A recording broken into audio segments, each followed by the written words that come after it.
I feel like I missed 500 things. I am so thrown off this morning. My God. We're going to just cross our fingers and hope everything works. I know I still have to set up the GoPro, so I should probably work on that. This was an interesting morning for sure. So I get a phone call, and then I walk away. I get a phone call when I'm like 2 minutes from the shop, and they're like, "Hey, this is FedEx Freight." And I'm like, "Oh, hi." And they're like, "Yeah, nobody's at your building right now." And I was like, "I'm almost there, but nobody told me anything was coming today." And they're like, "You got a big shipment out back." And I was like, "Ooh, dang."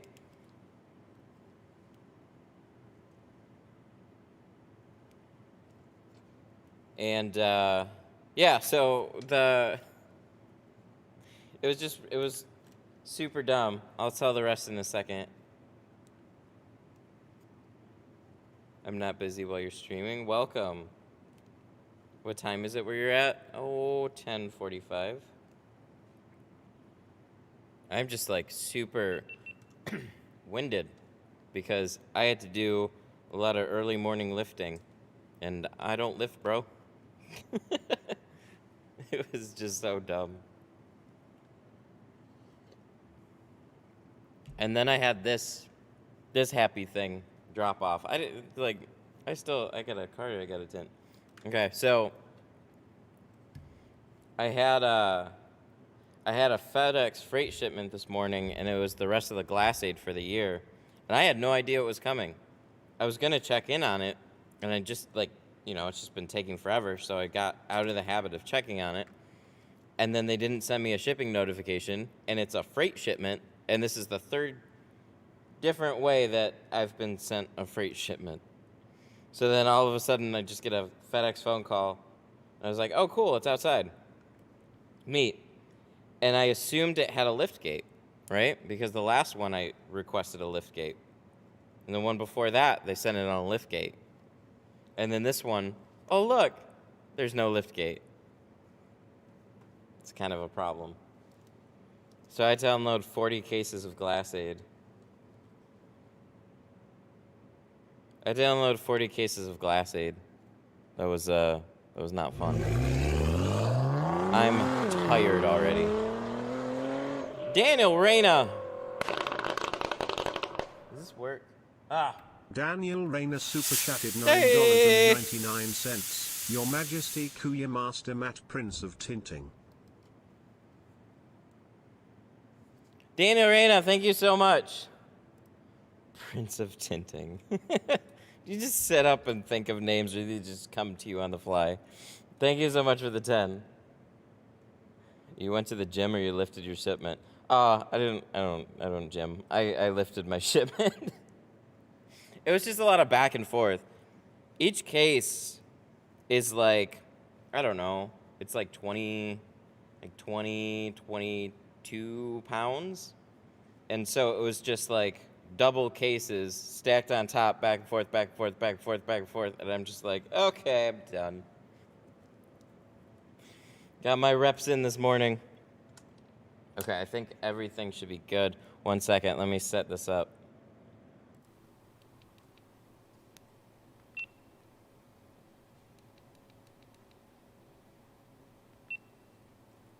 This is gonna go dark. Okay, cool, that all works. I'm really upset too. Like, there's a few things. I got the on the fly. Very nice. I got a different lens for this, and I don't want it to be more wide, but there's horizon leveling, so basically I could literally flip this upside down and it'll stay level, so it won't have the little bobble back and forth. And so I attached it, and then it's like, hey, you can't use it until a software update, and that's coming soon. And I'm like, GoPro, why you do this? Why you do this? I swear, you're like so advanced in certain things, and then so out of touch and behind with any accessories that you put out. It's ridiculous. Out of curiosity, I watch you drop your slip solution cup all into your tint keg. Is there a reason for that? Yeah, if you want to be precise. It was to show everybody that asked me. It's not in there right now, but if you want to measure, just get yourself a little measuring cup, and then you can like be exact about what you put in, and then just throw the whole thing in. Because if you pour it too, like it's gonna cling to the. You just throw it all in. You never lose it. You mix it up, and then when you dump your tank out, it falls out, and you're like, oh shit, I forgot that was there. Are you using a plotter on this car? I don't know yet. We'll see. The title of this video we still have to get to, which is like, what even is this? This was kind of just. I'm not griping too much, but like, it was just kind of a funny thing. This was like an impulsive that actually left a deposit. All right, so let's get some things in order here.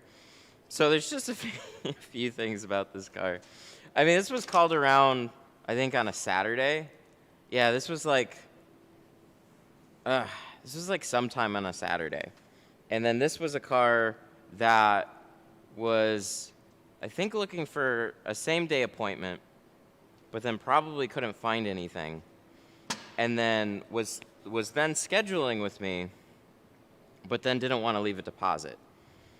And I'm always leery about people that don't want to leave a deposit. So I was just, that's happened too many times to me. No deposit, no show. And what they say is, why do I have to leave a deposit? I'll definitely pay in full on the day of the appointment. And like, that's not it. I don't care about a deposit. I just want to make sure there's a commitment there. So then he left a deposit, and that was cool. Like, yay. And then it's like, so I'm getting done with that big old shipment over there. And then it's just like, it was a very quick, like, in and out, right? Like, I still have my garage door open. He, like, walked in and was like, here's the keys. Limo all around. I left the $40 deposit, so all that's due is $200. Okay, cool. It'll take about 3 hours. Okay, cool. Bye. It was so quick. It was so, like, just like, I don't give a shit anything about this. Just, here's my keys to my car. I'll be back. And then, like, oh, okay. Like, I have a front door.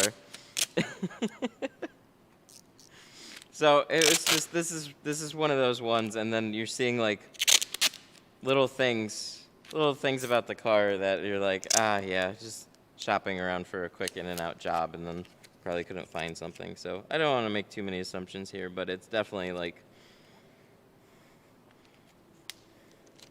we did get a deposit, and I have a feeling that if we didn't get a deposit, we wouldn't have had an appointment. That's happened to me too many times. And like, it's got those real like impulsive vibes about like just the whole thing. And, I get it.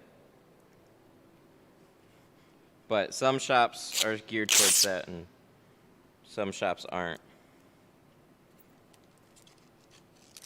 But I'm really glad that I got one. I'm just, even I'm almost hesitant to take same-day appointments as well, even with a deposit on same-day appointments. It's like, I haven't had to do that in a little while, but I've had so many, like,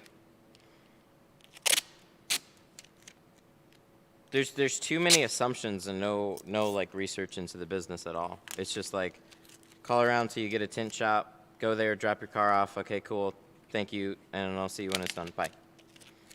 And when you're dealing with that, it's a lot harder to like even show anything about your business, like, because they just don't care. And I don't expect everybody to care, but there's like just a little difference here, like. There's no door handle on this one. I did check the windows though because of that. I was like, uh-oh, I hope all the windows work too.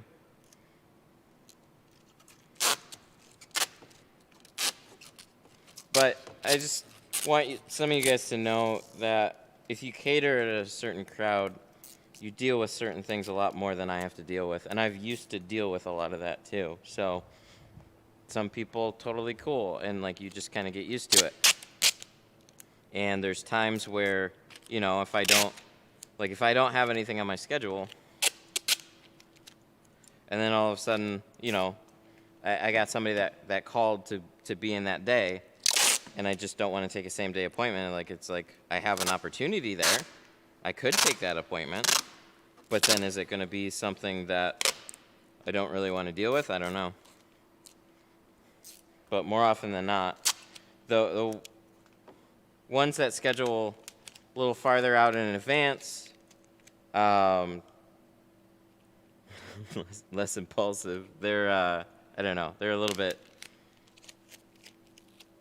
bit more put together in a lot of different aspects. Can't fix the rear door handle, but it's getting tinted. Dude, that's happened so many times. I don't see it so much with door handles, but it's like there's definitely like, I've had fog lights hanging off of the front. I've had like just, you start pulling it in, like brakes are completely shot. The car's just like no shocks in it. It's just bouncing around. And it's just like, you gotta get that tint, bro. Gotta get the tint. I mean, I'm not complaining about that, but it is kind of funny. So there's a few things, right? There's no door handle. There's like a sticker on the back that we're gonna have to take care of. Of course, it's like literally as far down as it can get.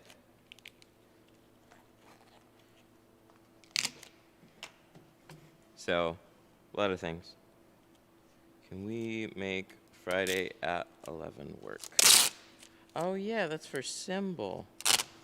We gotta go back to symbol. 11?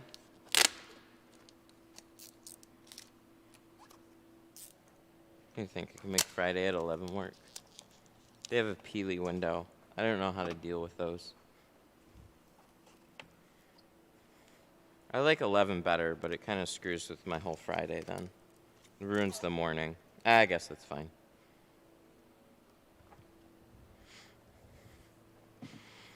So this, hopefully is a static cling. It could be, but it's probably not. Who did this? Ah, that is just god awful. It's right over the defroster too. Not that. That is. Somebody put that there a long time ago. So. That thing is probably so far crystallized. We're gonna just see if we can get the corner.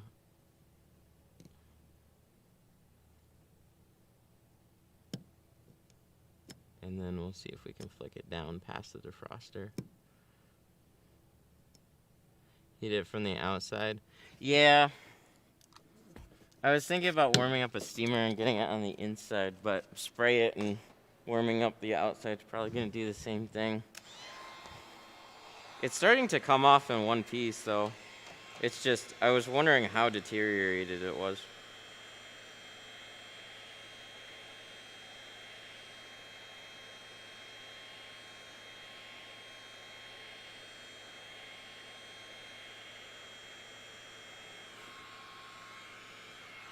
What, you guys don't think I should just take a razor blade and go straight over his defroster lines?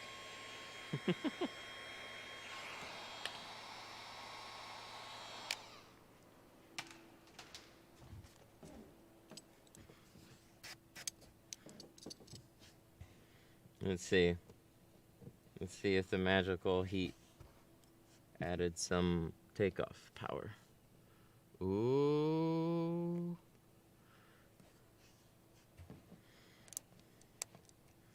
Aw, look at you guys. You guys are so smart. Look at that. Ta-da! Wow, that came off way better. What now? Chicago. I only know Jason out of Chicago. Cannon.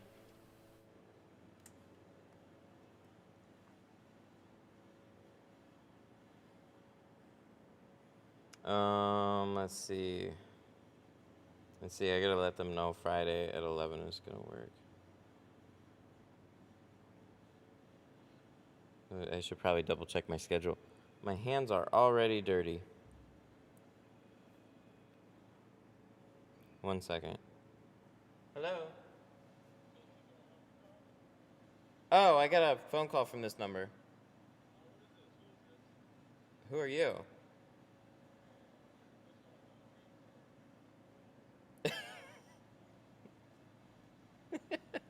Who is this? I was like, you called me, bro. Who are you? Who is this? Whatever.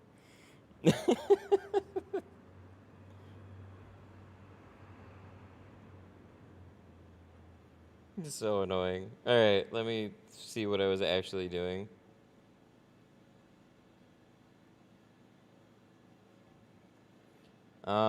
Friday. Is it only Tuesday? Is it really? God, it feels like it's like end of the week already. Okay. Yep, Friday will work.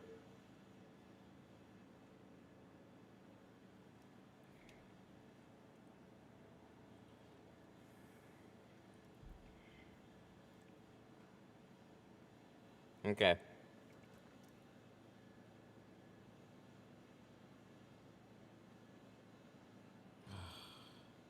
People. Is it too late to cancel my order? Oh my god. Guys, I just, this morning, it's just, there's too many things all at once. Just let me tint a car. Is it too late to cancel my order? You got a shit ton of carbon, bro. I'm considering some changes to what I would like to order. Ay, ay, ay.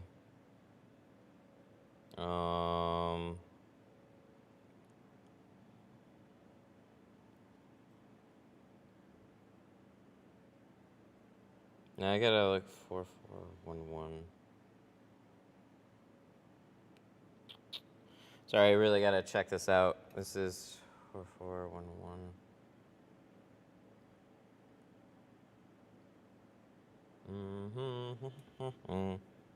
Oh.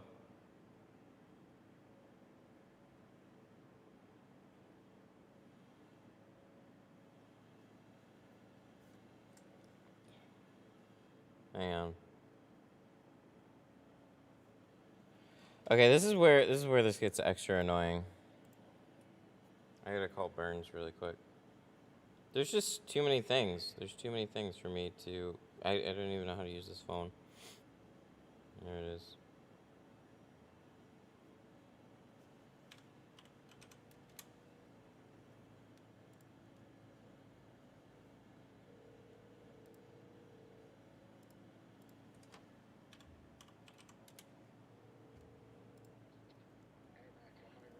Hey. Oh, okay, yeah. I needed to put a hold on an order. Should I call Cubby then?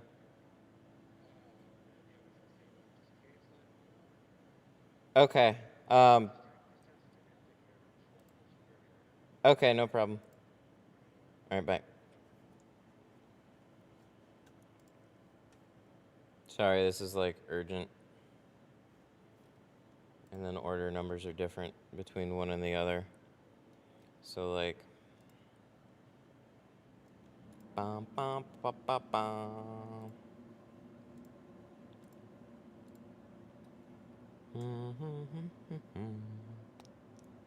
So that would be this one.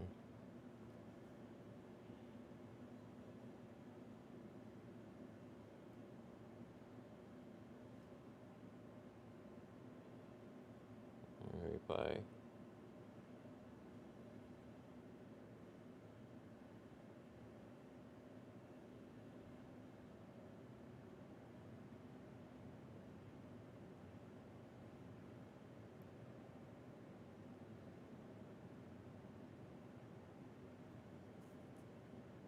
Da, da, da.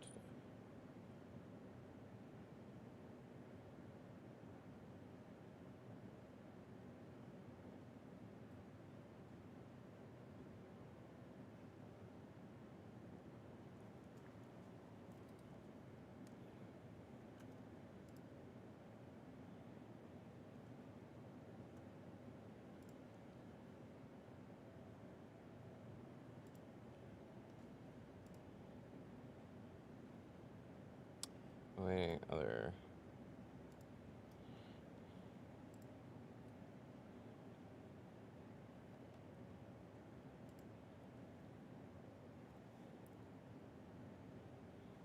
Okay. Let's see. Order 3171.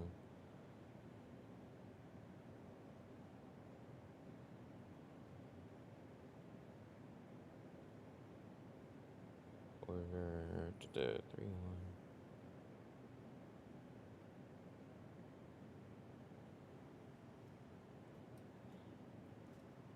Cool. I hate when like timely things come up right in the middle. Okay, we can actually do some work now. So like, I have a store on the background, Buy Tint Stuff. You guys have heard of it. So every once in a while, I actually have to try and keep up with all that. Now was one of those times, right in the middle, and it's like, big film order, needs to make some adjustments. Okay, no problem. We'll figure those out. So between shipment, FedEx, this car, store, live streaming, that's a great fun morning.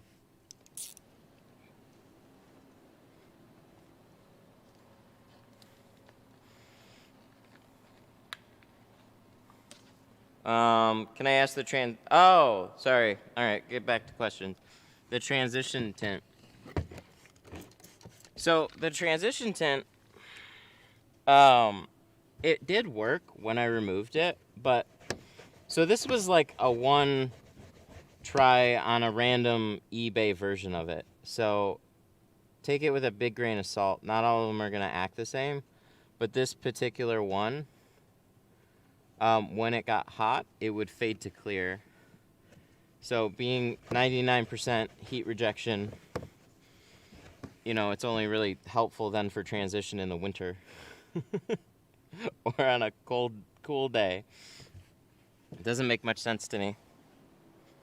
So I have other videos to shoot, so I ended up pulling it off, but I kind of like learned enough about it. It was a pain to work with. I didn't even know if it would shrink right. I didn't have much to play with. But it didn't seem to shrink in like any orientation. So sometimes sellers will put auto on whatever films that they sell, and it might have only been for like flat glass. I have no idea. Whenever you're playing with that kind of stuff, it's just like hyper weird, but it's fun. So it's more of like a meme video than anything. Unfortunately, transition films really aren't a huge thing. They're starting to make their way like a little bit more, but they're not there yet. There's failure issues. The ones that I think are more consistent don't really have a big change in shade. So they just kind of, you know, it'll go from like 50 to like 35 or like 50 to 40 or something. Like something that's really hard to tell the difference between. You know, because when it gets brighter outside and you're talking about like a 10-15% difference, you know, and it was dark before and now it's light, it's like, well, the brightness will make the tint look lighter anyways, so it compensates a little bit for it, but it's still kind of funny. So I don't know.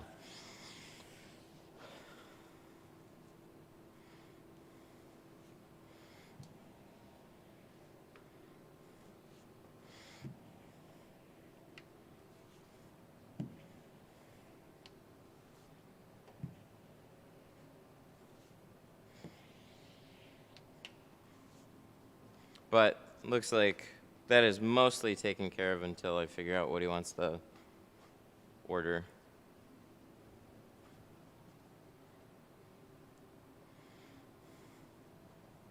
How do you like the brass sprayer? Oh, the brass sprayer is the best. I thought initially, like, if you pick it up, it feels heavy. But the water weight from the hose kind of balances it all out, and then it's smaller. And I don't know if you've seen some people cut off that little like hook thing on the back that always gets caught on stuff. But the plastic sprayer for me, I'd wreck one of those every like 6 months or so. I don't know if it was quite that often, but so I'd always have a curly hose and I'd toss the plastic sprayer kind of like on top of the spray tank as I'm moving around the car.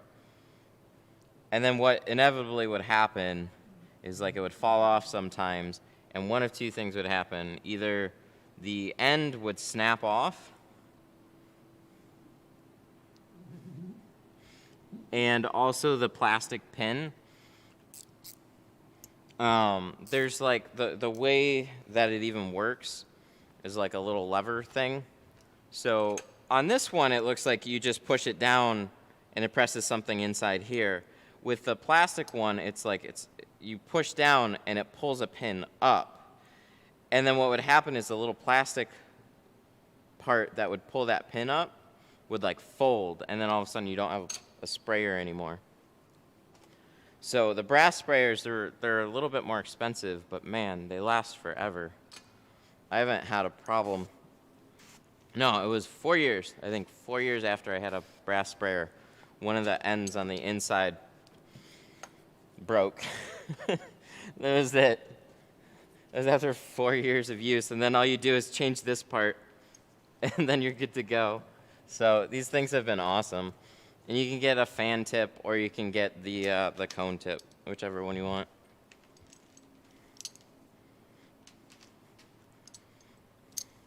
Does Geo offer a 70 or 80% ceramic? Mm-hmm. Yep, they're Pro Nano 70. They actually call it, like, so you have Pro Nano 50 through 5, and that's going to be, that's going to range with like 75% IR. Their 70% is like more of like an 80 to 85% IR. So they actually call it like Pro Nano Ultra. Even though it's kind of like in the Pro Nano class, it's still like a step above the rest of it.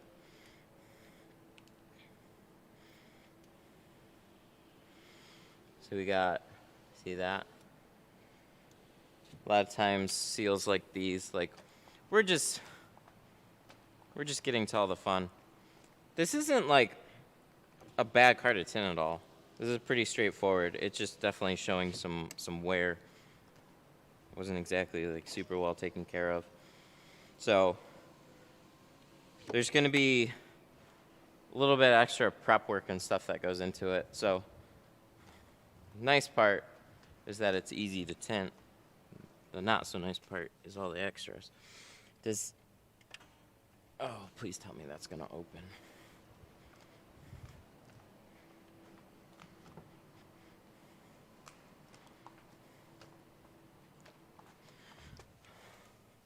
Oh, come on.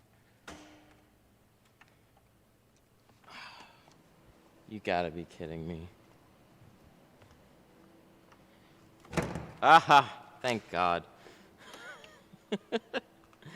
I don't know if the battery is gonna die on me, but I sure as hell don't want to find out on something like this, and then for the hood to not open. That wouldn't be good. So when you get a car in this state, we're gonna put a charger. Do you ever pull seals? Do you ever pull seals when they're easy? No, but I don't blame you if you do. I mean, we pulled the ones yesterday, but it was for a totally different reason.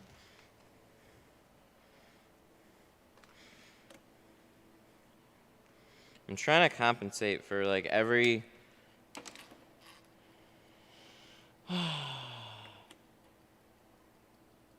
gonna try and compensate for every like little known issue that could pop up right now. Battery could die. Just stickers get in the way. Just extra cleaning.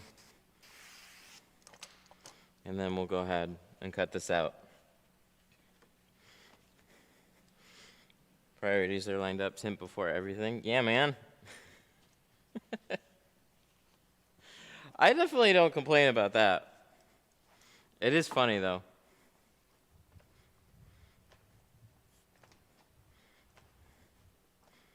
Nobody wants to pay to fix their car. I want to pay to make it darker. So what kind of seals are we even dealing with today? What shade do you guys think it's going to get? These are a little tight, aren't they? Okay.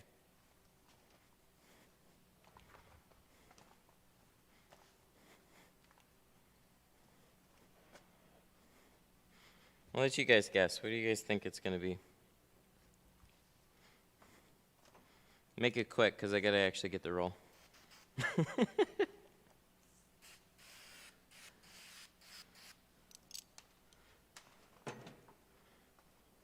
This should...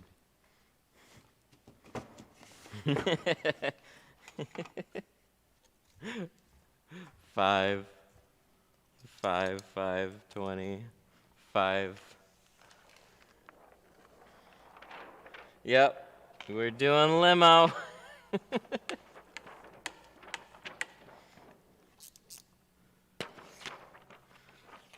Ding, ding, ding, ding. It's a limo job. Faux show. Yep.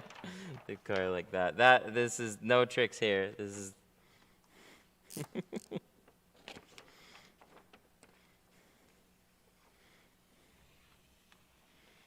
one of those quick in and out, just dark as possible. Boom, let's go.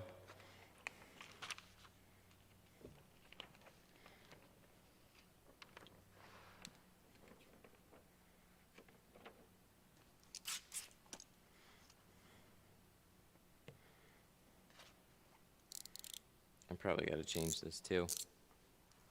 You know, I found that there's other NT blades. I knew about like the 30s and then black carbon blades, but they had like 3 different types of carbon blades, and they're like thin, sharp, thin, ultra sharp, and I was like, whoa, what are these thin, ultra sharp ones? So I don't have them yet, but I'll have them soon, and I'm curious if there's a difference between a thin blade and a regular one. Probably a little different.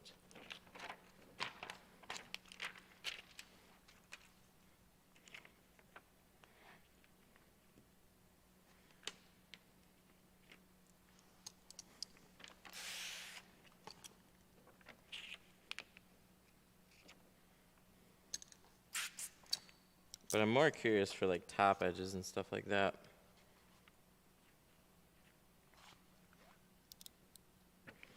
Let's recut this.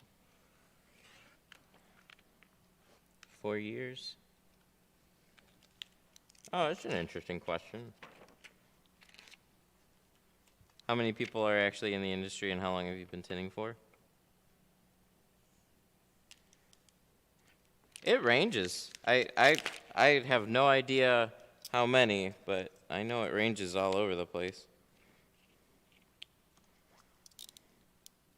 How far should we even pull this over? What are we dealing with? That's not bad. Let's go a little farther. It's really about just keeping this thing clean.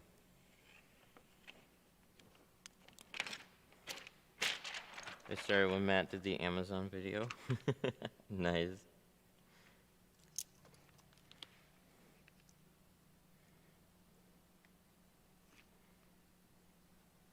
Those are some fun videos to do.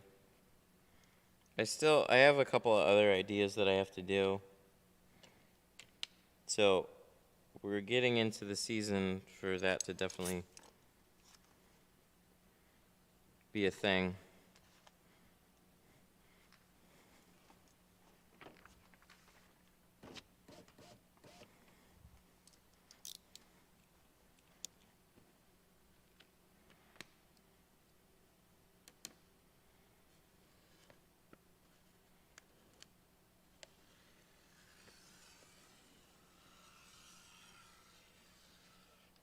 Aww, I appreciate good content.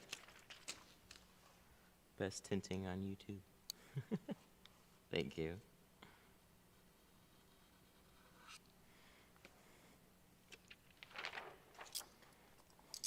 We're still gonna go over to glass boards and cut this out.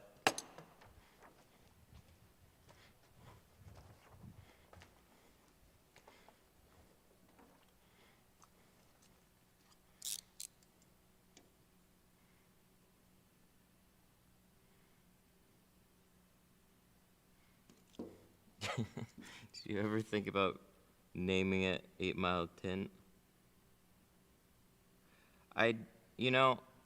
Yeah, like any number of things like that, but I'm not near 8 Mile. I'm off of 18 Mile. So I didn't want it to get too confusing.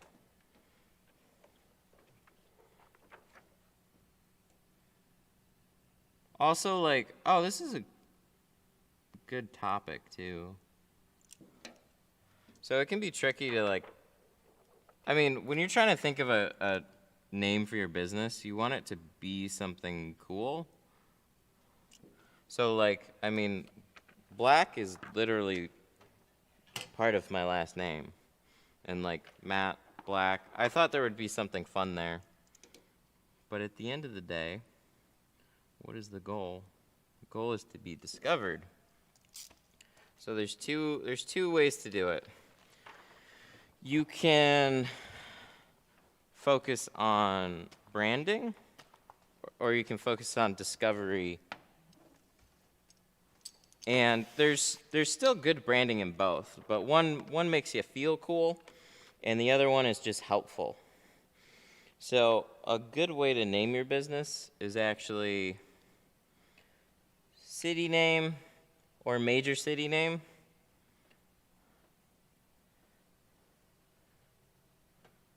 And then like window tint, or basically like the service that you do. Because more often than not, people they've never heard of you, and they just need to find you. So you can have as good of a reputation and a name as you want with your city and window tint. Plus it kind of comes off as more professional anyways. Whereas if you go for like the cool name, it's just like nobody's Googling that. So it's a way to just stand out or be discovered.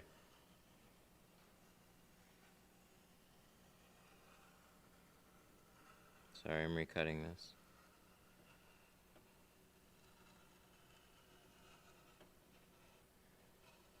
We're gonna give him the best top edge ever. Look at that. I feel like my name, or my blades,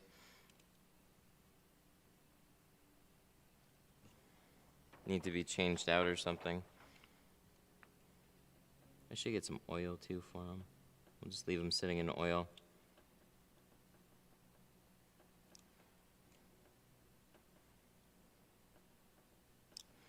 It's not the name. It's not the name that gets my attention, but word of mouth. Yeah, so reputation, like, that builds into it, but early on you have to, that's the main, should bring up, that's the main point, is like, early on, you don't have that. You don't have referrals, you don't have any of that. So you need to be found.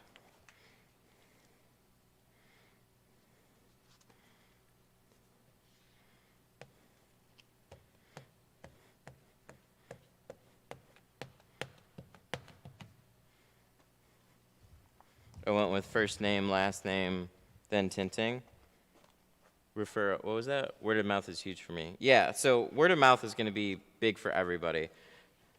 once you're like you have to give it time, and you build that client base and then referrals and stuff. And now I'm at the point where I'm starting to get a lot more referrals and stuff, even from companies that I used to tint for, like from clients that used to go to those companies.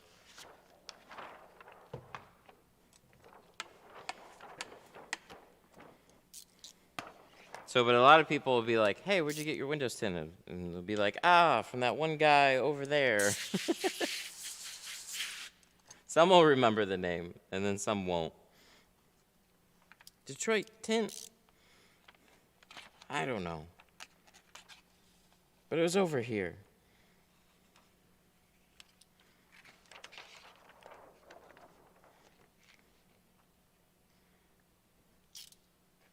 What about all tint inclusive? What? Like that's the name?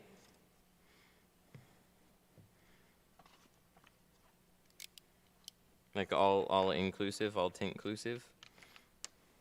Sounds a little complicated.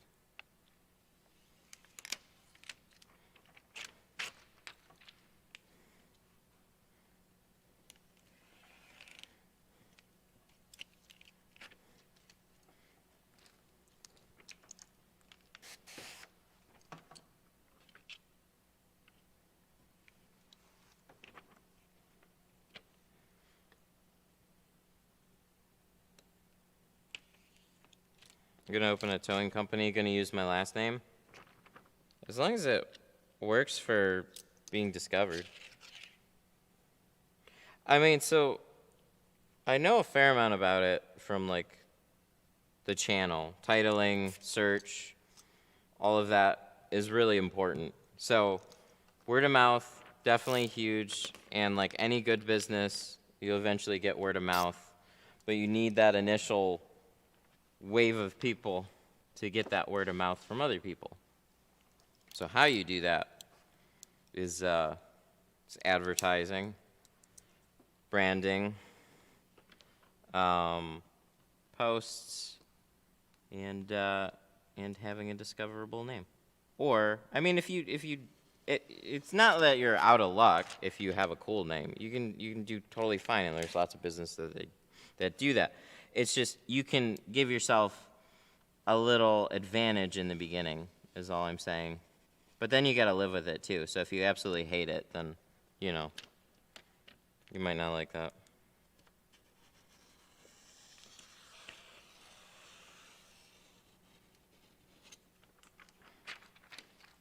What do you think of Torres? I named mine Warland Tint Studio. That's cool. I've noticed a lot of tint studios pop up since I've been doing this. I think there were already a couple, but I didn't steal it. Not intentionally anyways. I just felt like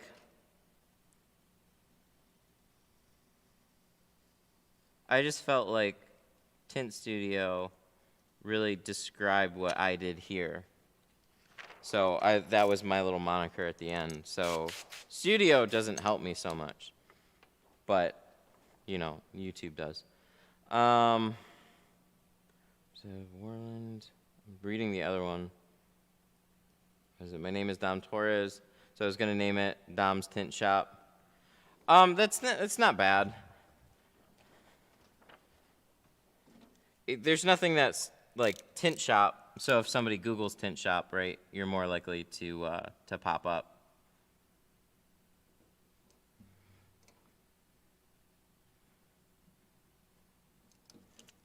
I was gonna do Tint Studio, but I feel like I need permission. Oh, don't worry about it. I don't own the Tint Studio moniker. It's just, if you do Tint Studio, like you could absolutely do whatever and then Tint Studio at the end of it. There's no problems with that.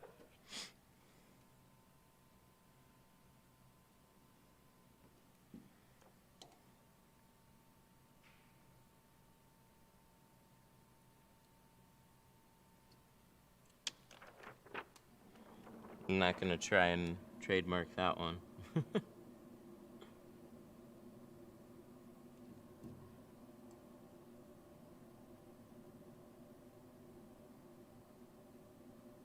Well, it goes like with personal names.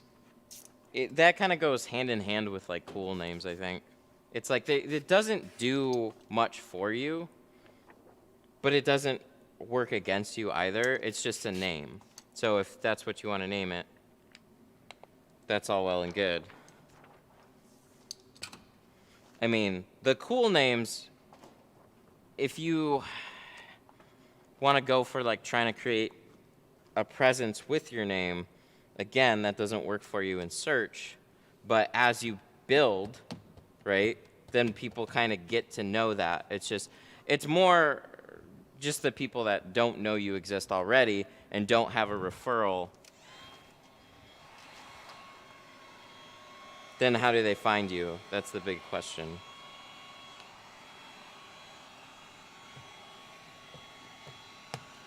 But there's always a little more to it than just that. It's just a fun topic.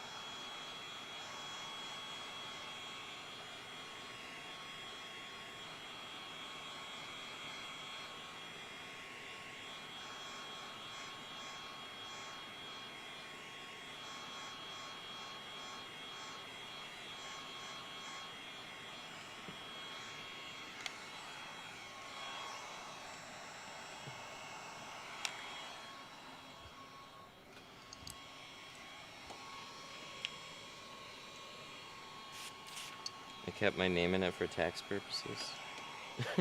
How does that help with tax?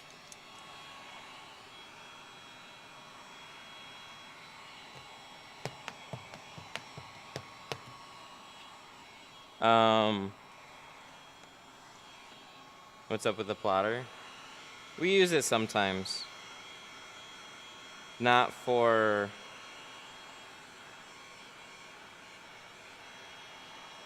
we use the... Sorry, I'm listening to chat. It was a good conversation.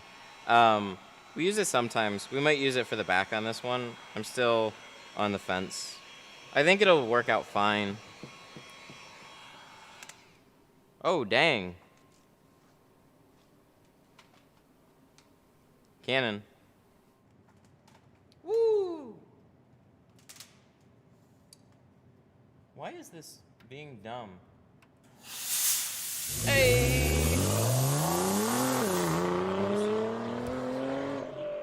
Oh, no. Like that?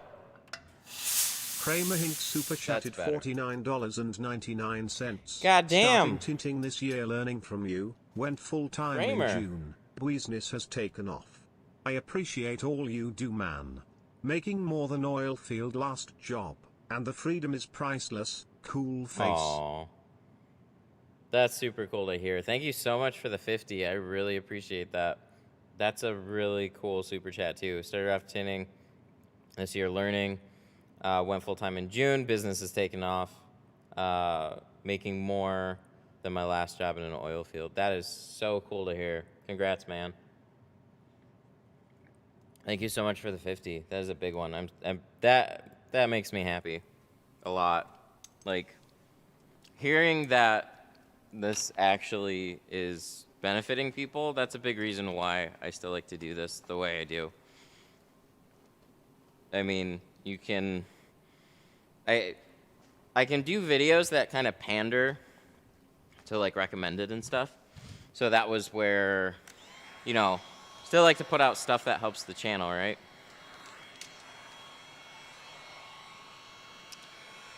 But what I didn't like about a lot of those videos was, you know, you skip through the tinting parts. It's more about, like, different films and silly things, and, like, you kind of learn something from it, but you don't really learn how to do it. So that's what these streams are here for. This is where you learn how to do this stuff.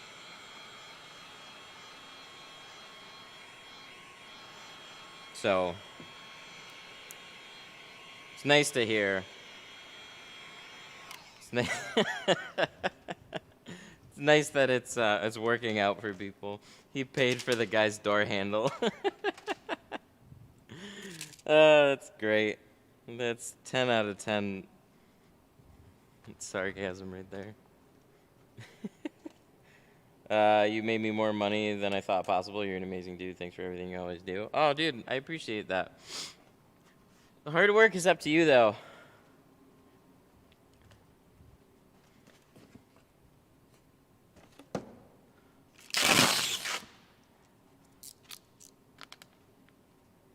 I can teach and show and whatever, but you guys still got to put in the work. This is still a pain in the ass to learn, but it's super cool to hear that it's doing well for people. I mean, that's another reason why I actually finally said screw it and got a shop too, was because, you know, I've wanted to keep making like videos and doing the channel and stuff like that, but I never could do it in a way where it just made sense. So it's like, well, tinting is a business. I guess I gotta make a tint business if I want to keep doing this. So then it's like, hey, follow me along with this. I guess we'll try and make this work.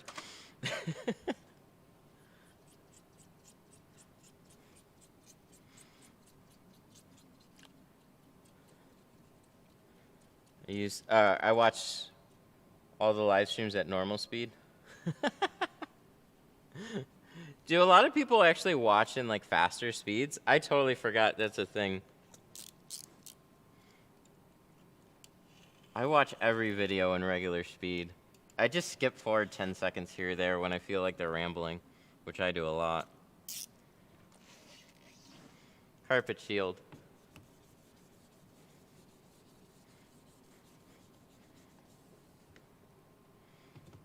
We're doing okay.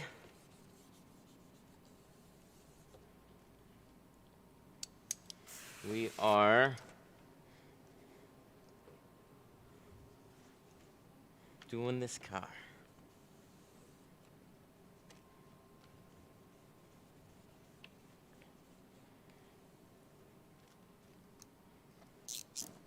So we got to make sure that all these edges are exceptionally clean, because I mean, you're gonna have some black residue from the trim kind of being baked against the window for a bunch of years. So we're gonna go over the whole thing with a razor. We're gonna scrub it, clay it. Oh yeah, we got stickers too.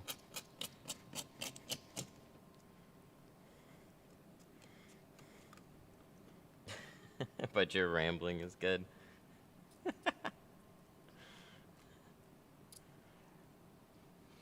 I guess in stuff like this, when I see it in the videos, man, so I'll have, like, the last video that I did, it was 20 minutes. It was like 25 minutes. And I'm like, all right, I got to figure out about 15 minutes to cut out of here. Because it goes on way too long. You always have to keep a pace. I like the business insights almost more than the tint tips. Dude, that's why I listen to a lot of different channels. I pay way more attention to business stuff at this point. It's just even fun to see where like industries are going and how everything's changing.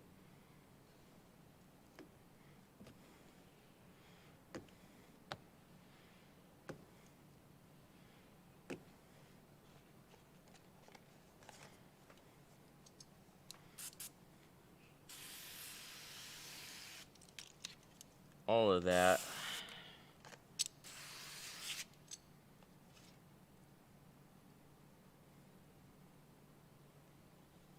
What? Do we have a deposit question? Hardest part of Windows 10 is getting people to show up. Oh! I missed that one. Yeah, so I had a big problem with people showing up too. I mean, that's kind of like where this title came from. So this one didn't want to leave a deposit, and you can't can't 100% know whether or not they're actually going to show up or not. But for me,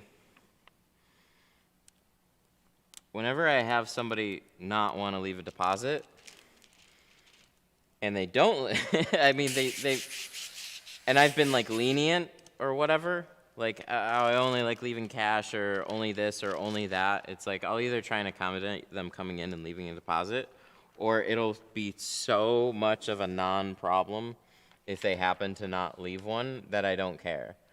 But for the most part, I've gone full deposits. I mean, I've gone full deposits on everything, and I don't take appointments without it. And I'm to the point where if somebody wants to leave, like come in same day, like you'd be like, oh yeah, they'll be down in like an hour. Why would they need to leave a deposit? I'm to the point where most of the time I won't even give the opportunity to book the same day anymore. And that's kind of like a weird thing. But I've noticed there's a big difference between normal clients that book in advance and impulsive clients that are just looking around for tint. Because even people like that are like, I'll be down there in an hour, and I'm like, yeah, okay, I got nothing going on right now. Yeah, sure, come down in an hour, that's fine. And then next thing I know, it's an hour and a half, and they're still not here. You give them a call. Oh, yeah, sorry, I'm running late. It's like, where are you? You said you were going to come right down, and now it's going to be like 2 hours later, and then you're showing up, and now all of a sudden it goes from being a non-issue to being like a headache. And then they show up, and then it's something like this. And you're like, oh, Jesus, what did I get myself into? So that's if they even have shown up at all. So there's a lot of times where somebody's calling around, they're trying to get in today, they find an opening, sure, bring it on in today. And then they ghost you. And it's just like they don't show up. And you're like, okay. Because they've already called around, they're getting the cheapest place or the quickest place, and they'll, you know, okay, I can get it done today, I can get it done at this price over here, I can get it done at this price over here. So while they're either waiting for that appointment time or whatever else, they're already looking for something else. Or they found something else, they're just looking for something better. And it's like, okay. Okay, guy. Yeah, no thanks.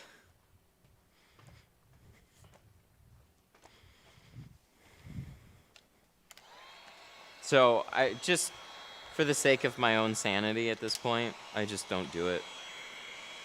I'm just kind of over like same day appointments.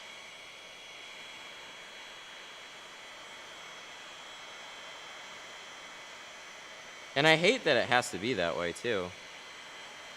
So there'll probably be times where I still do it, but for the most part, it's like if somebody called and they're willing to wait at least a day on a deposit, they're like a completely different person from the guy that wants to get it in the same day. So.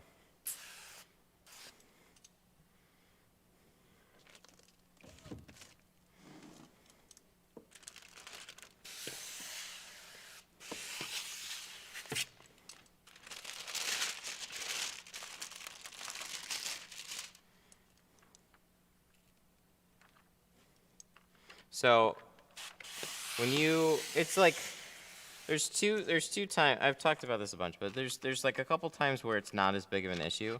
So if you've been a shop for a while, there's a lot of places that don't run on deposits, and you've built up a client base over years, and like you just kind of expect somebody might not show, but then you got so much other work that it's like okay, whatever, they're lost, I don't care, dude. We got a full bay. Full base. We got full base, full base. So it just doesn't matter. But when you're spacing things apart in a way where, okay, one of those jobs doesn't show up, and then there goes like half your day, That's a problem. That's a big problem. So you need to be able to protect yourself from that. And then it also just like, I swear, your sanity is just, oh, it's so much better. Because like with this one, it still showed up like 15 minutes late. And like I wasn't complaining either because I had the order show up at like, I don't know, like 9:40, so it gave me time to like breathe.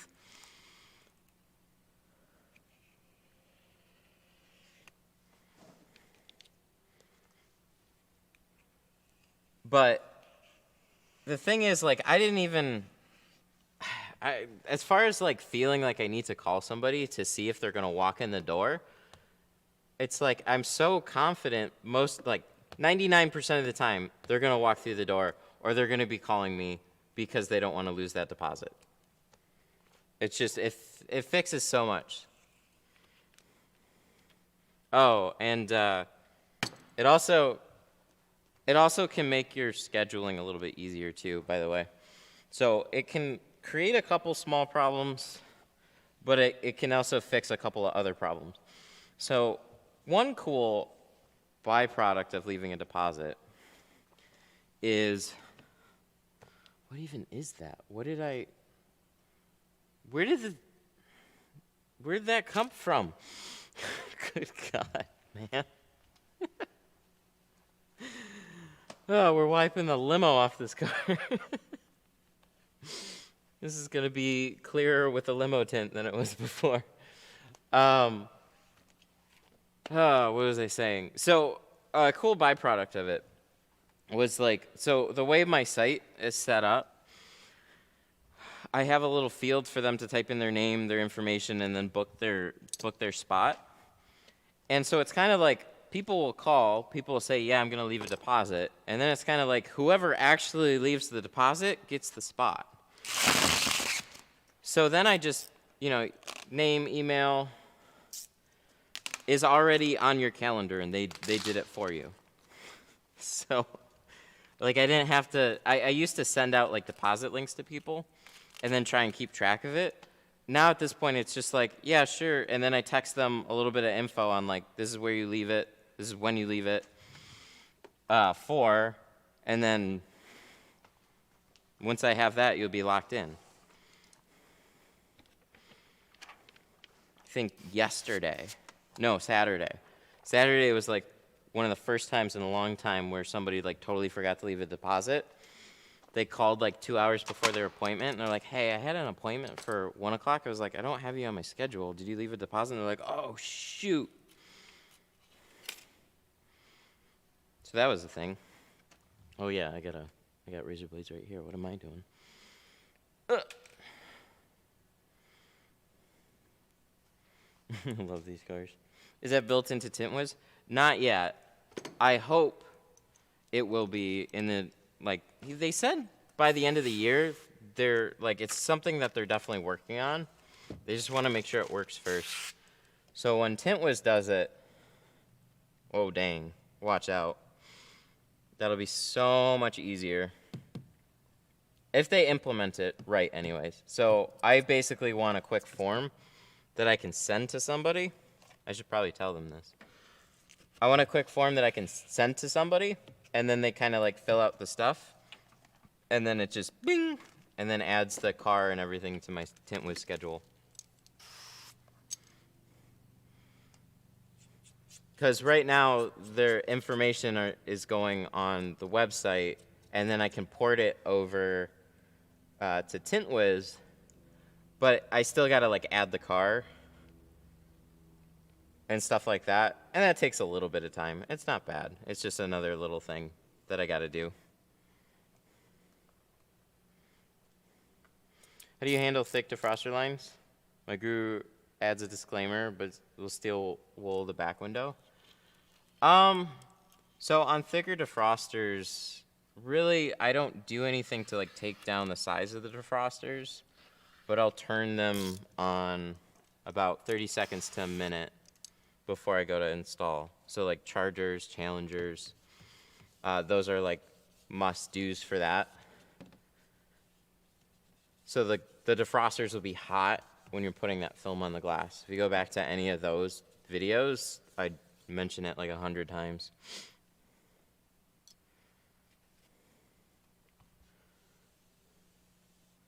It helps out a lot. So you could have air pockets after the fact.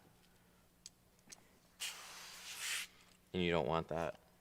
So that's a good way to fix it.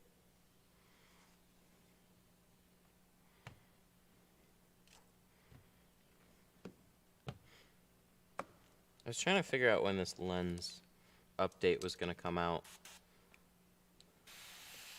I couldn't. I'm so annoyed at GoPro.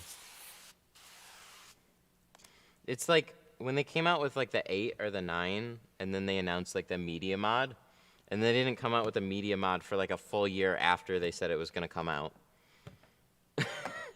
This is like what it's like with the update. So they have the 9, and you can get like a wider lens for the 9, and that's not why I want to use the lens. There's another little software feature that comes along with it.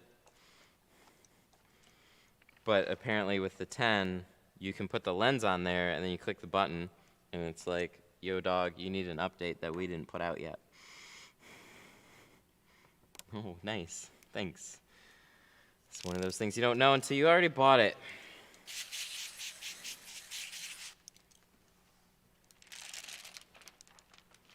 Might have to return it and then go buy it again.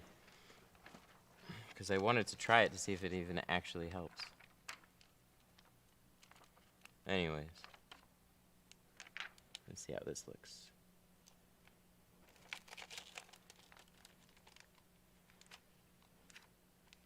Oh, come on. There we go. How close. Woo! I like that.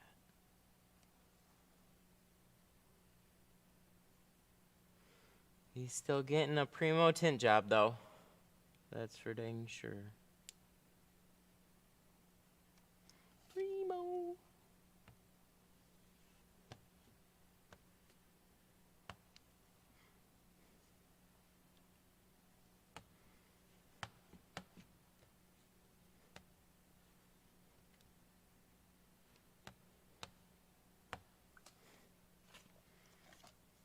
I always use triple or quadruple steel wool,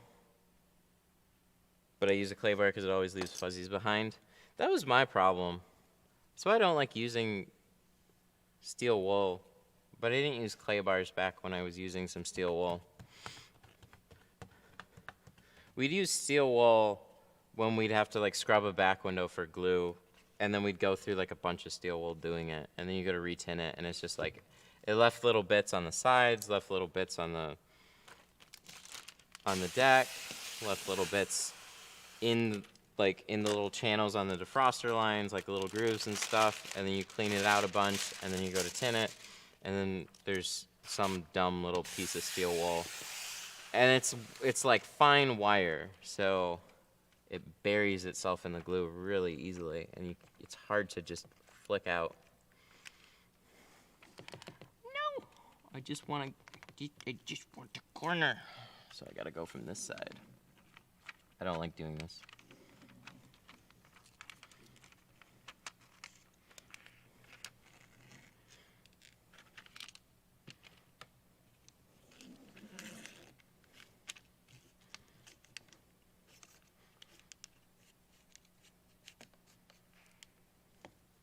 It's getting a little snug there. I'm 20 years old, reinvesting my profits back into my tools and tint. Hopefully we'll have a garage soon. Oh, nice. I didn't have a garage until I was 30. In my 30s. I'd say you're doing pretty good. People start differently. People that start in shops, like me, sometimes it feels really hard to break out of there.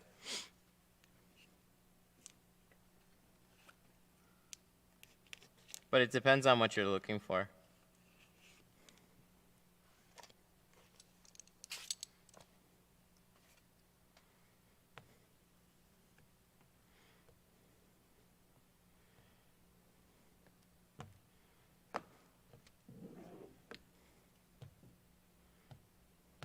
That's cool. That's really cool. You left Tint World and taught me everything you knew. Nice. Very nice.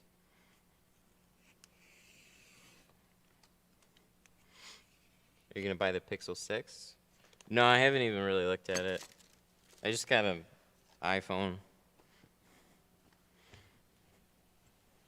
I'm back in that whole ecosystem again, and I'm stuck there. Because once you get the watch, it's like, oh, yep, I'm only on iPhones for the next forever.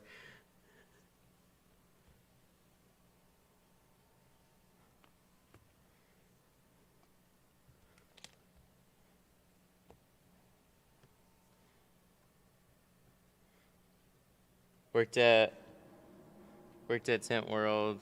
He was tired of all the chamois work they put out in retint, so he left. It's a tough Tint World. I'm sure, like, it's a big franchising company, so it's like you have business people that, like, I mean, duh, they look at it like a business, but it's tough. It's tough to treat window tint as a quick in and out business.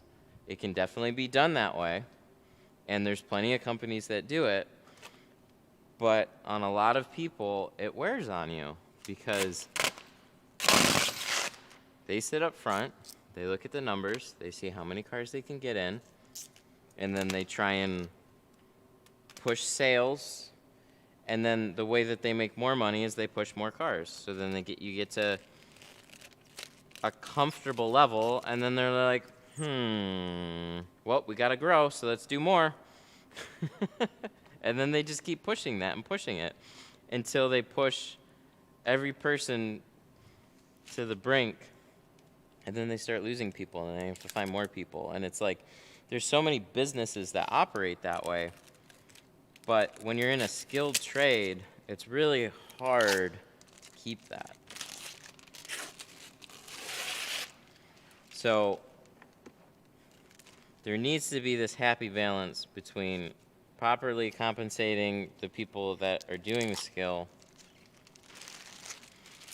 And even then, you can have fantastic, like, compensation for what you do, but then there's also got to be some type of a growth aspect to it where, like,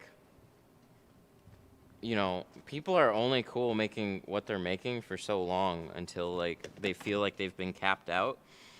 And, like, okay, so this is literally what it's going to be like forever. So it's tough. I don't even have a great answer for it.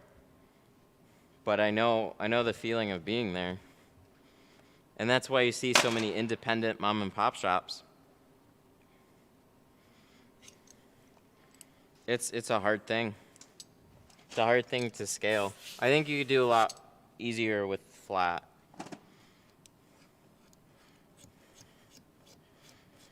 Because it's much easier to teach flat than it is auto, but there's still plenty of challenges that come with flat. But there's more money involved too. It's just auto, it's very price competitive.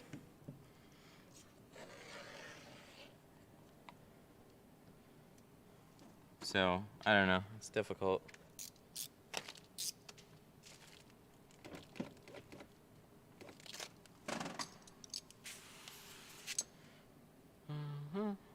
Yep, see that? See that little black back there? Yummy. Ooh, look at it just fall off. It's like coffee grinds.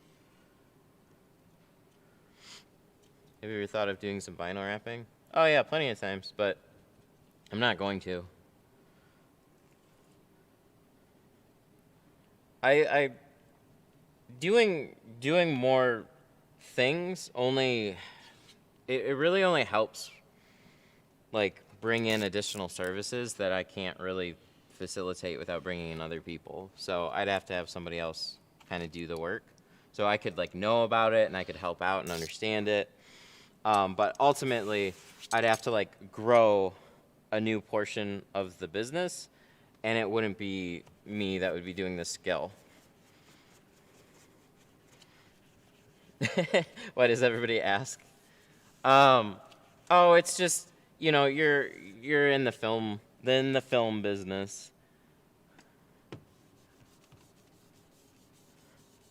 So like people think like, oh hey, you're an automotive film installer, so you like there's other automotive films, they kind of go together.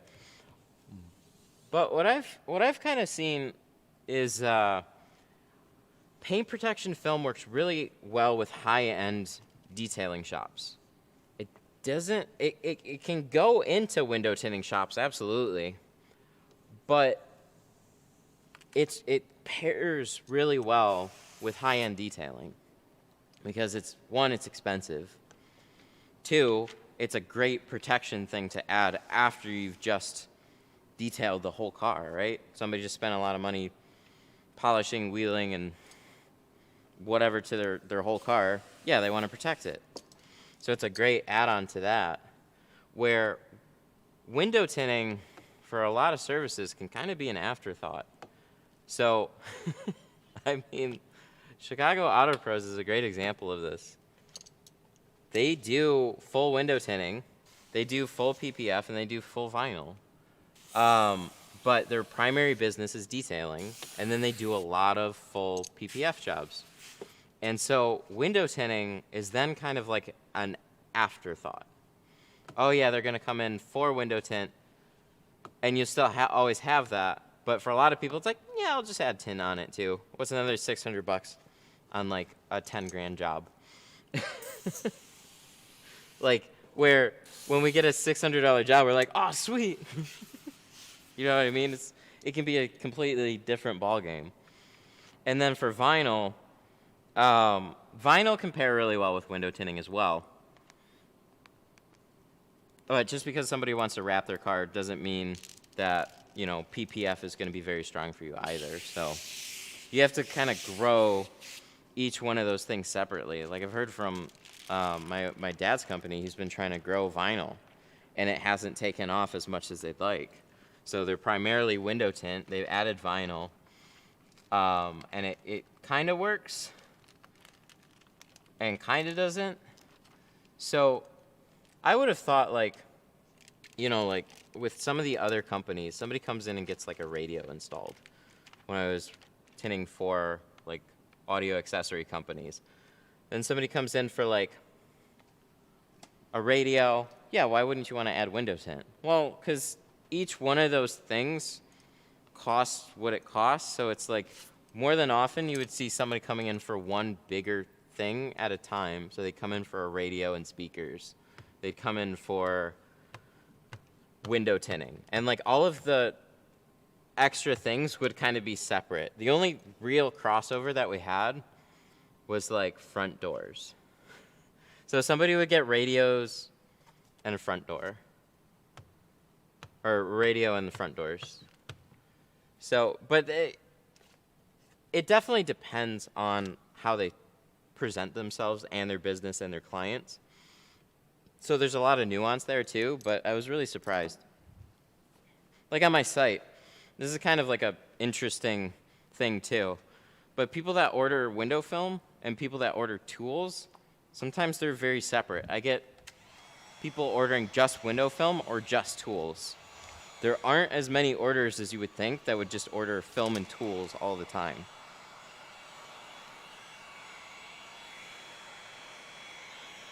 I don't know. It's just, business is interesting. People are interesting.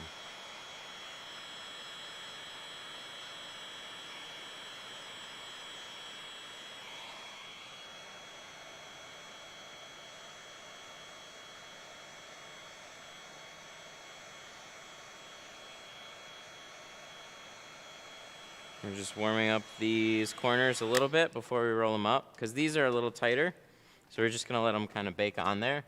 Can I just say real quick how absolutely stoked I am about this top edge? Look at that. That is good. I'm moving into building. What are some things you recommend for me to get/take with me? Take with me. I mean anything and everything that you need. I mean, you probably know this, but my first goal would literally just be like opening day one. I got the building, just start tinting right away. If you can pull in a car, you can start tinting there, and then just start building around it. Get that sucker to start paying for itself ASAP, and then everything else you can work into. And like, what? Somebody walks in your door and it doesn't look the best? You're just like, yeah, we just moved in, we're renovating everything. And they'll be like, oh, cool, that's awesome. Well, yeah, we'll get you pulled in. Like, no problems there. But anything and everything that you want to do, I mean, it's a wide open thing. Good lights. Keep things white. That's probably a good recommendation. Keep your walls very like so this. You guys don't see it super often, right? But this whole big thing above me, my ceiling is super dark. And I put like a lot of lights right over this space. And guess what? It still looked dark, and I didn't understand it. Like, it was bright, but it wasn't. I couldn't see the car. Or like I couldn't see imperfections in the tint. And it drove me crazy. And then the more I looked into like videos and stuff, it's like, and remembered from other situations that I've been in, when you keep brighter walls and stuff, like you're looking at reflections on the glass. So anything that you can do to kind of create nice, even, smooth reflections, that helps out a lot. Because, man, one thing I really liked about being in a home garage over this big warehouse is like that space is just all wide open. And it's too much of a blank canvas for me to mess with. And eventually we found some stuff to fill it with, but I still not entirely happy with it. I have a big problem with top edges for like a week straight. I have never not heated them since. Oh, that sucks.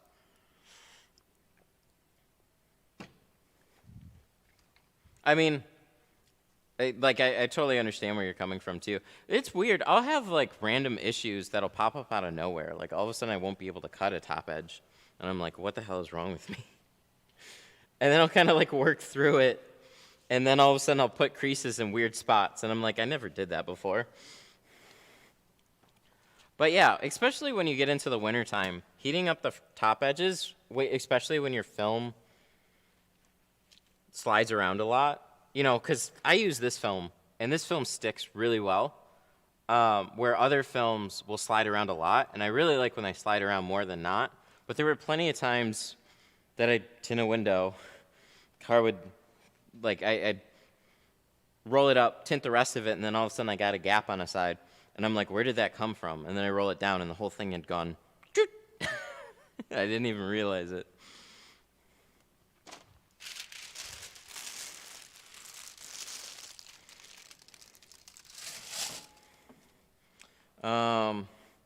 I'm still tinting in my garage. People don't mind dropping off their cars or trucks. Tint is my main business, but I'll take a detail here and there. Nice, very nice.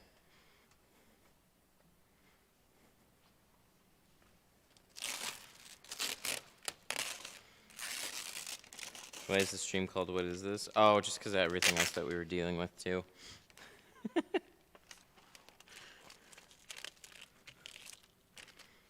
I should do that more. I like use individual pieces, and then I think this top edge gets wet, and then so I don't want to put it on here because I don't think it's going to stick, and then I just slap it over and then it works. Use one piece for one side, use one piece for the other side. Or I could just take this one and go put it over on the other side. I don't even know. I don't even know. What a waste. I gotta figure out what to do about, so I've been doing this for a while, and I gotta do something with towel shelf storage, and I just didn't know where to put it, because I have like this wall here, and I might move all these things, but like I need somewhere that I can just quickly grab towels and whatnot. Maybe I'll just set it up with the toolbox like I was planning on anyways. I don't know. And just have somewhere to throw the used ones. I'm not very good about towels.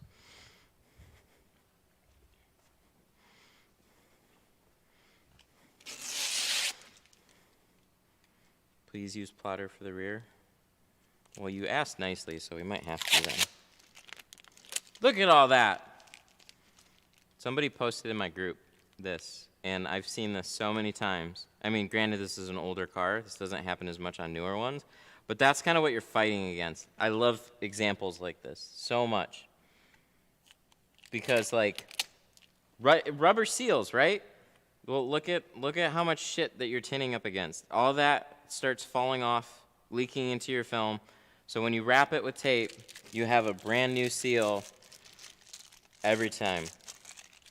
I went a long time without doing this, and I've been doing it very consistently on like every car. And there's some cars that it didn't make a difference. But when you get into some cars that are just a little dirtier, a little older, oh, so much, so consistent. Lowe's tape. Sponsored by Lowe's, not. I use clear storage totes for towels. I saw like these fancy little like bins with like little like the like grain bins or something. You like the pop-up lids in the front corner. That seems like it'd be pretty helpful. Look at all that poop. Yep.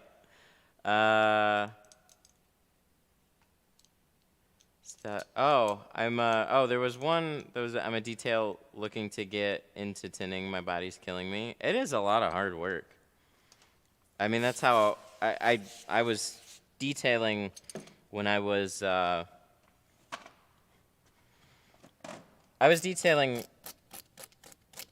when I was first working at my dad's shop. So he had like an auto accessories company and also did detailing, bed liners, remote starts. Basically any type of auto accessories is what they did. So summer job, worked there as a detailer. It's a lot of work. And then I'd take like a full day to do a detail, and they'd be like, man, you gotta pick up the pace. You gotta do like 3 of these. I'm like, what the fuck? They're like, yeah, we're charging like a couple $100 to do the details. Like, we have more than one for you to do in a day. Doing one in a day doesn't make any sense. And I'm just like, you gotta shampoo the carpet, scrub this, remove that, wax the outside. What? And then you watch somebody that knows what they're doing just like clear through it, and you're just like, holy hell. There's a lot to it. What I really like about detailing is the higher end slow approach to it. I guess it doesn't have to be slow, but like it's like you get the 19-stage detailing where it's like decontamination, wheel, ceramic coating, interior. Did you come across Hunter's Mobile Detailing? I thought that was a pretty interesting channel. It was cool to see, like, it's very, like, situation and story driven. It kind of popped up out of nowhere. I like seeing that type of stuff, just, like, following a business along for a little bit. I binge watched a little bit of it.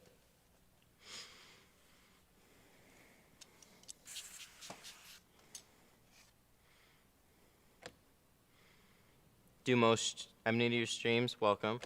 Do most tint shops put tape on the sides? Some do, some don't. I have a long history of not doing it. So my stance was always like, if it's a rubber seal, you don't have to. Felt, you can work with it. And there's just a whole lot of, like, but I tinted more for efficiency than anything. Like, quality efficiency was my goal. Now I've moved way over towards the like slow down, higher quality end, and so taping doesn't take a long time, but it is one of those things that like every time I do it, it's like it's another thing I have to do. But the result I get from it, I think, with the right tape, is so great. I actually watched a ton on Detail Geek. Oh, dude, I'm so jelly of that channel. Do people still say that? I think they purposefully wreck cars for content. I think they do some of that shit totally on purpose. Behind the scenes, they just take any vehicle and they just slam it with candy and like it almost like you can see a lot of them from other channels too. It's like that looks like somebody just smeared paint all over the interior of your car just for a video. Like it literally looks like they did it yesterday. But I'm like, that oddly satisfying category, the mountain of views. I'm like, what am I doing here? Teaching people how to compete. Damn it. Need to go back to the memes. It's not fair, but it's just how it is. And then I saw like this other channel, like they were popping up in my feed yesterday. And I always like to check them out just to see if there's any type of inspiration I can find. It's like, you know, between titling, thumbnails, and just overall content atmosphere, like, what are they doing that is just generally working with a larger audience? And is there anything that I can kind of just cross over into what I'm doing? I'm always like, I don't want to like put customers on the spot too. But I suppose I could start.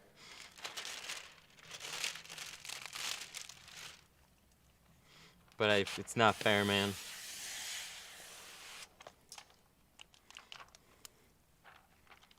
But yeah, a lot of those categories, it's like, they got it.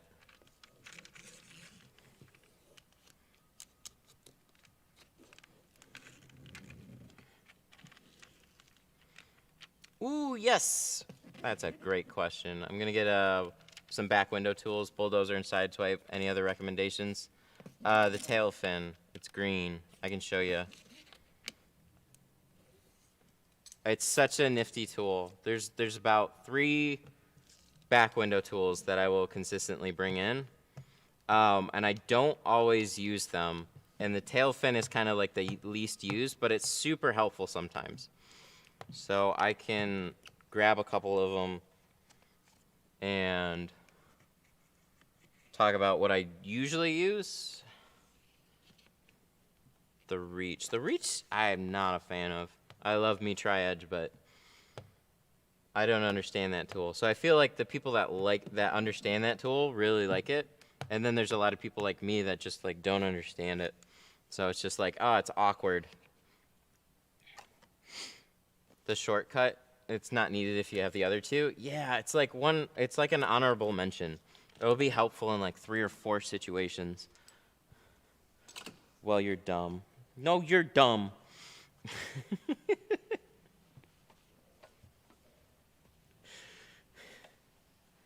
I even got the special edition one too. And I was like, I'm never going to use this. I appreciate having it. Leave it on the shelf. That's what it's for. I'm never going to use it. I'm going to keep this perfect because the Tri-Edge ones, though, I'm like, I want to use that one. Slowly wear through them again.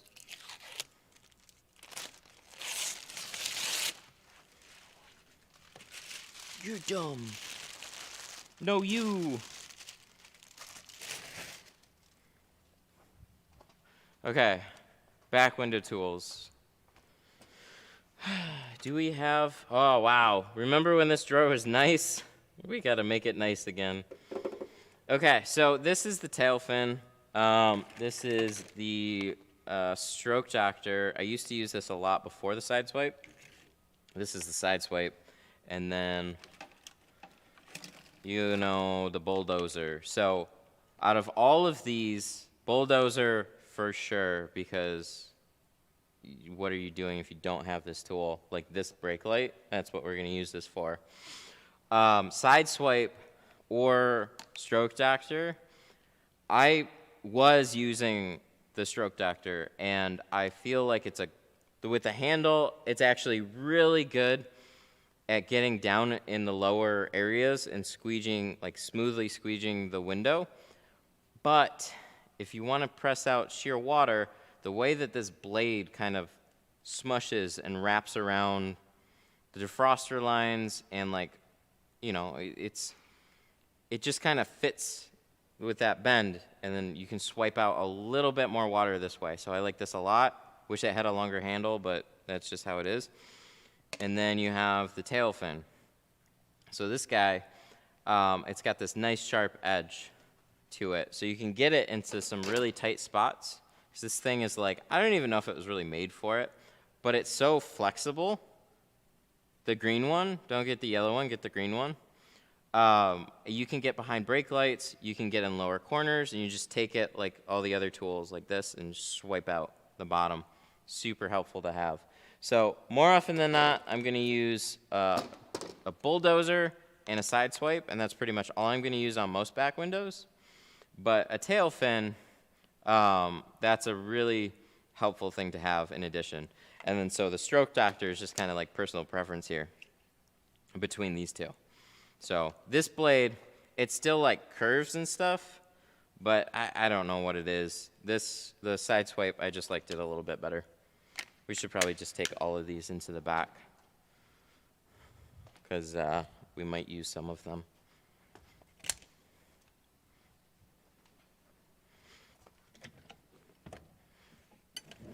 Can you cover 2 doors with a 40 roll? Yeah, absolutely. That's what I do with this right here, 36. 36 does most cars. So I take 36, I put it at like a pocket a little bit this way, and then I'll cut it, and then I'll flip the other pattern. So I usually do most sedans with a 36-inch sideways. 18. Why do we put that back? We need it for that. What are we doing? Gotta put some seats up. We're looking pretty good here. Yay. I've had like a few... Oh! Do people like videos still? I always use like... I don't know about you guys. I like videos to like save them for later. I don't like it just to like it. I don't know why. I'm weird. Okay, so we'll see if we can plot this and see what happens. I think we got a little bit of time. So let's lock this one. Only because somebody said please.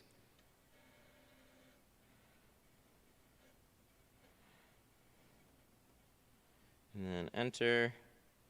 57. Thank you for rooting for it, though. I appreciate that a lot. That actually does help. Canon. At least that's what I'm told. All right, let's pull up some software here. What is this? This is an Elantra. What year? We need to ballpark it. What do you guys think? What year is this? I actually genuinely don't know, but I'm going to guess probably like 2010-ish.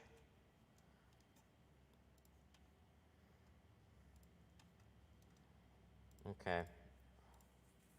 Tint 2010. I like videos to help your algorithm. Thank you. I appreciate that.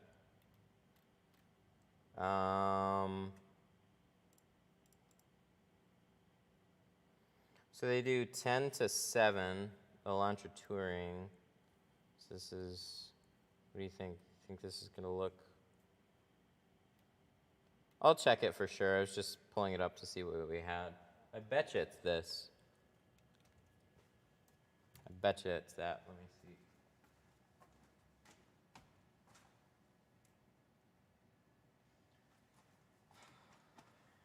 $11.09.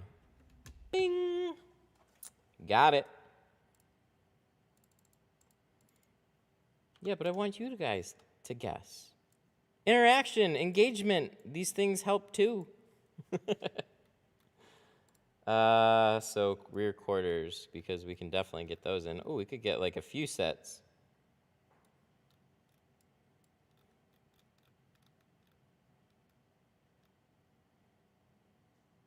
We could have even done like a YouTube poll for this. Oh, wow, it's separated. I don't know why I'm putting these here, but I don't care. We'll just put these here. Oh, I know what I'm going to do. Okay, so this is on a 36-inch roll.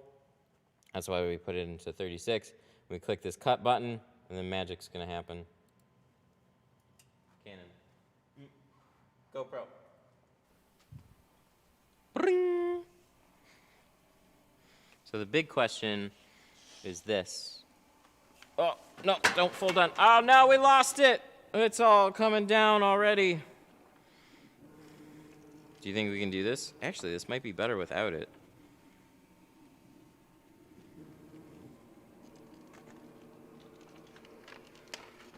Okay, so last time we cut this out, or not the last time, but one of the prior times, there we go. So what happened was it rolled up in the catch basket and it stuck to itself, and then that made it backfeed into the plotter and sandwich. So we don't like that. So when it spits out too much material, one of two things can happen here. It'll either flip on itself and stick, so you kind of have to baby it, or look at how close that is. Oh, it's scary. You gotta keep it going straight, and we only have half rollers to deal with. So you kind of like tap down the roll so it spits it all to one side, so then you're less likely to lose it on the rollers. But I don't know if these rollers actually roll perfectly straight either.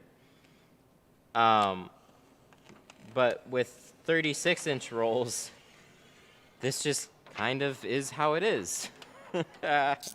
So when you're on a busy day and you got 3 cars getting 20% all in a row, you don't want to have to reset that roll up. That's annoying. You just want it to keep spitting out film. That's what it's good for. So to have to sit there and kind of baby it gets annoying. It's like I want to push the button and walk away. And most of the time, you should be okay with that. We probably just have to make a couple little adjustments so it doesn't catch on itself. And then, we get the rollers, get the film rolling straight. But just something I've noticed. I mean, the same thing can happen on a Graphtec. So it might just been the roll, but I don't know. It's happened a couple times.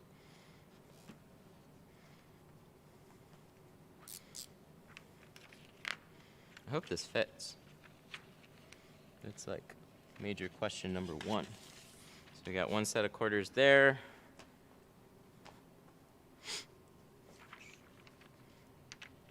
You got holes in the wall. What's the story behind the plotter? It's to cover up the holes in the wall.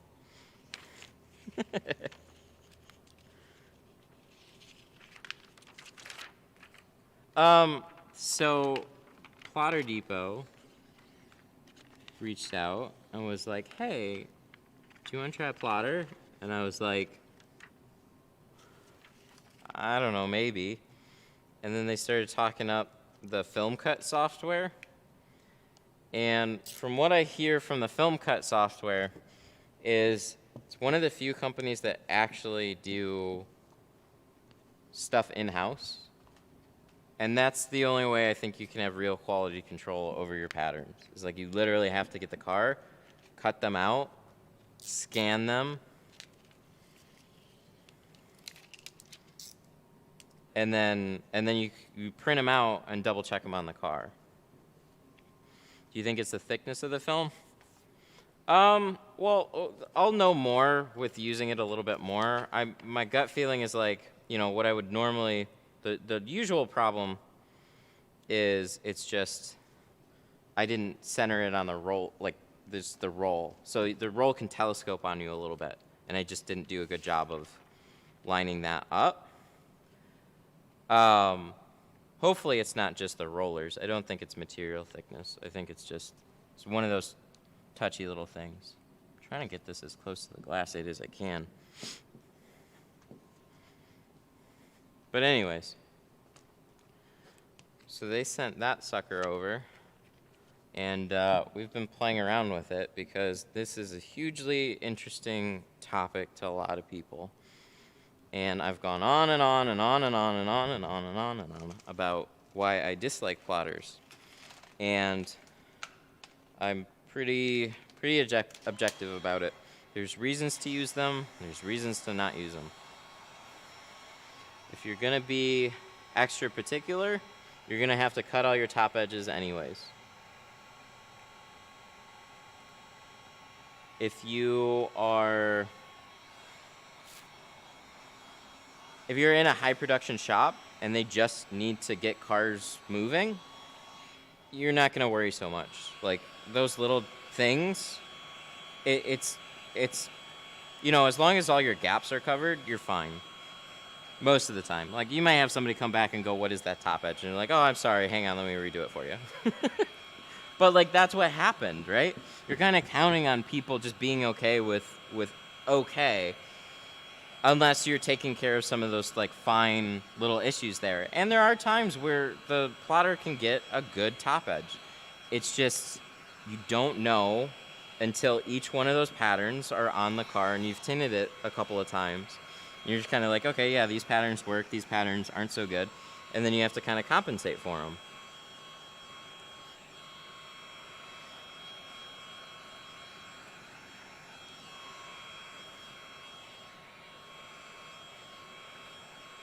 So they really perform well when you have somebody that can manage the plotter for you. If I have a helper, if I have somebody that's trying to learn how to do this, where I would have somebody first start out would literally be prep work and then cutting out patterns, setting up on the car. Then all I have to do, heat them up, install them. And then pull in the next car while I'm working on this car, and then they're already prepping the next car, cutting out patterns, and they're not a tinter. They're a prep guy. See how much faster that all of a sudden, like now if I don't have to worry about cutting my own patterns and somebody else can prep a car for me, dude, you can fly through cars in a day. But it's those little things that can add up. So each one of those patterns, if I wanted to make them a little extra particular, I would put them up on the doors and I would cut off the edge and I cross my fingers that they're long enough to still tuck in the bottom. And the rest of them line up, right? But as long as you can rely, like let's just, in a perfect world where we can 100% rely on our patterns, this is how that operation would go. First appointment comes in. I check them in. I have the dude pull in the car, the helper pull in the car and start prepping on it.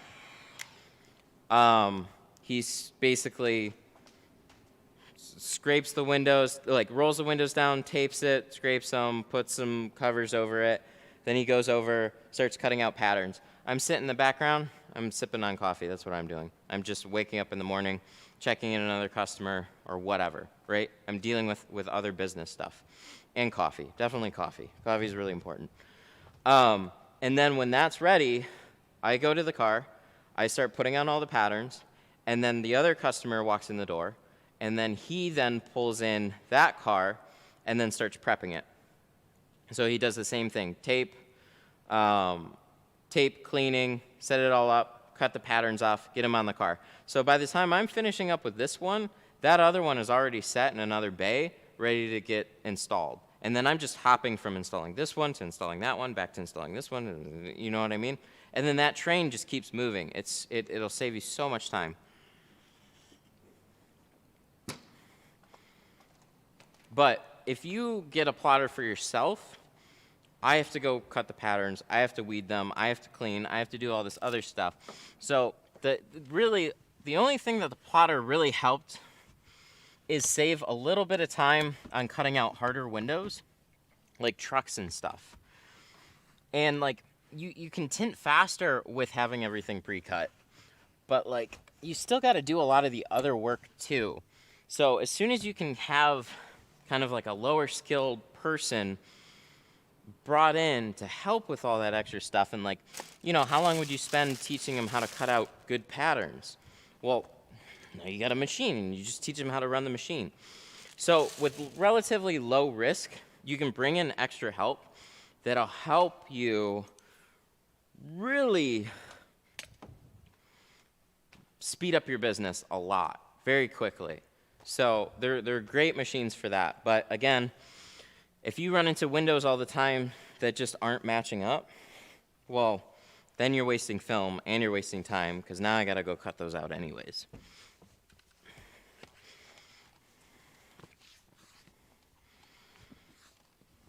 But that's honestly, like, that's how we do it in like higher production places, like my dad's shop. Like, it's just, it would be like a whirlwind of window tint going on.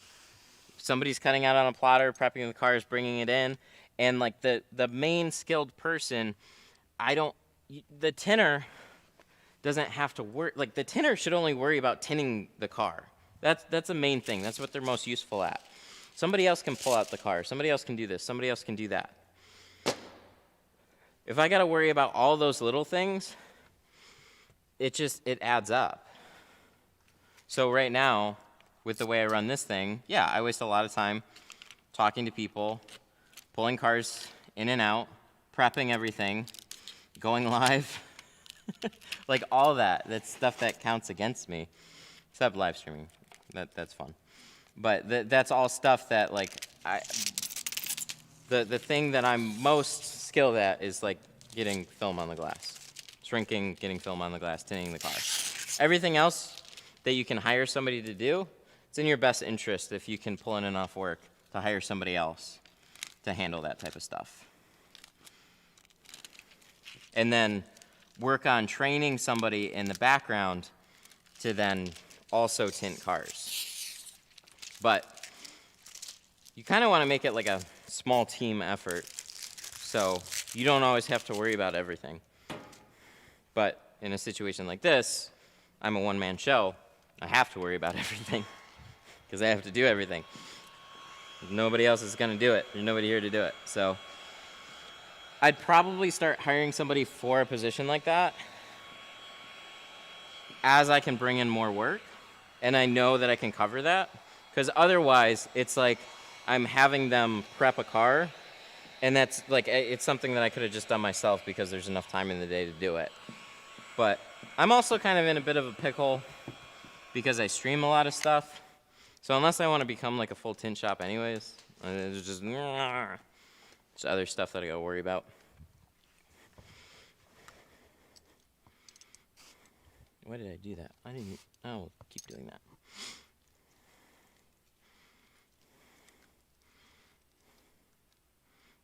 Not a one-man show, the one-man show.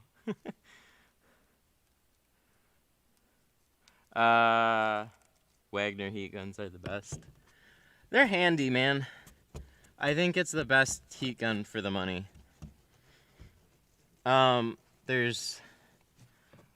haven't really gotten into like the $200 heat gun range, like with Steinel and stuff. I've heard some things that like they're still kind of feature packed, so some of like the cooldown and whatnot, they can be annoying. The Wagners compared to some things feel like toys, but they just get really hot and you can get really close with them. But if you want something that blows more air, the Fusion heat gun is kind of an interesting route to go. But yeah, I wouldn't. I got the Wagner temp controlled version. Oh, I was gonna say I would avoid those ones. Those are not worth the money. You have like the $20 one, and then you have like the $40 and $60 or $80 ones. And those ones really just have other features for other things. Window tinting, you just want to turn it on all hot all the time. Those other features don't do anything for you.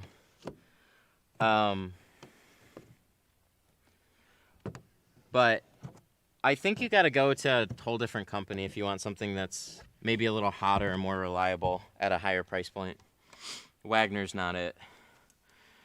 Do you have a solution to prevent fingers to get stuck in between glass aid or normally dry shrink and check with wet? I always pull the glass aid afterwards and touch up the ends. I've been doing that for a long time though. Like before I use glass aid, there's like two ways that I would do back windows. One, when I was using Lumar, mostly like Lumar. mostly Lumar ATC. And I didn't have glass aid. I would cut out my whole window first, and then I would shrink it right up to the edges. Now, if I ever burned an edge, that'd be kind of scary because there's potential for a light gap there. But it saved a little bit of time, and it was real easy for me to do.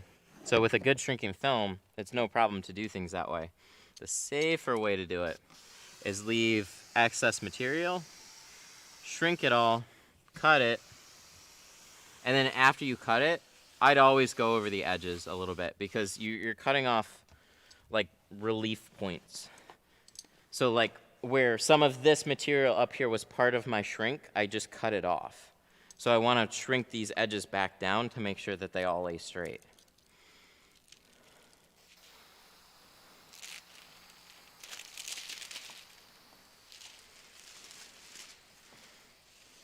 But with glass aid, like I've got no reason to have glass aid on here right now. I just put it on beforehand. And then I was like, yeah, I guess we'll use the plotter. So right now it's just kind of like, it's there. We don't need it to be there. will be very sad if this pattern's too short. And then I'd have to reapply glass aid, so I've left it on there. Is it gonna fit?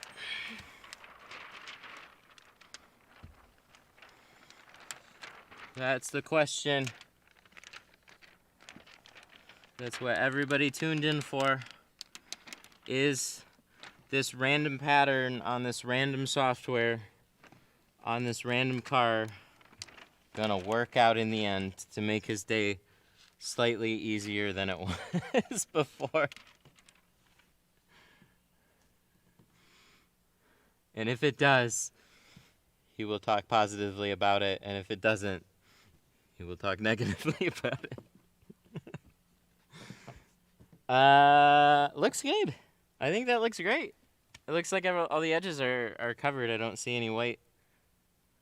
And I have like a healthy little border around it on this one too. It's like exactly where I would want it to be. Good job. Seal of approval.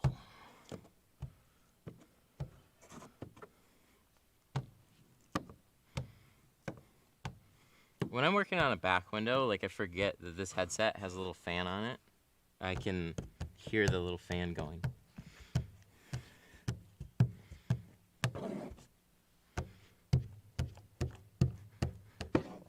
So, most of this I can reach with my handle squeegee here, and you're totally fine to get to the edge. You want to be a little careful that you don't yank the tint back up.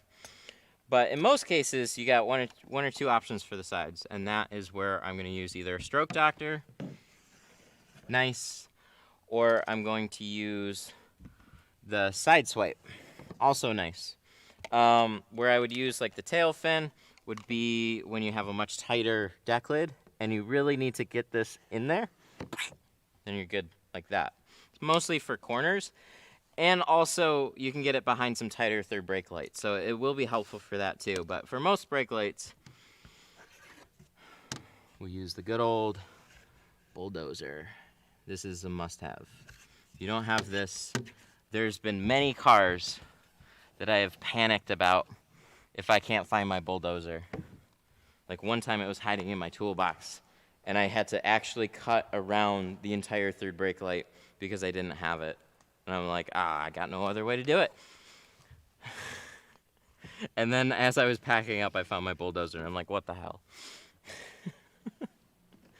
So, must have. And then, what? Are we going to peel this and then find a gap? We should have peeled this before. Look at that. Saved our back window from the plotter.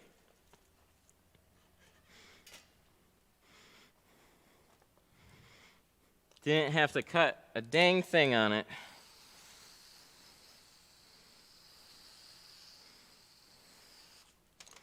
So we good? I'm nervous. Oh, my edge is still good? Okay, cool. Wouldn't that be some crap if like right down here there was like a slight light gap? And then I could have prevented it. I would die.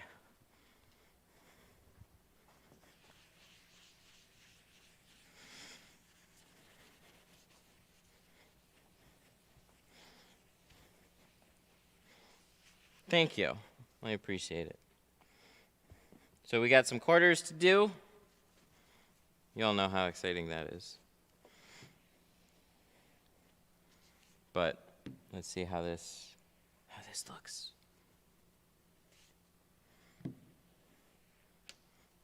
It now shows off the unfortunate external scratches.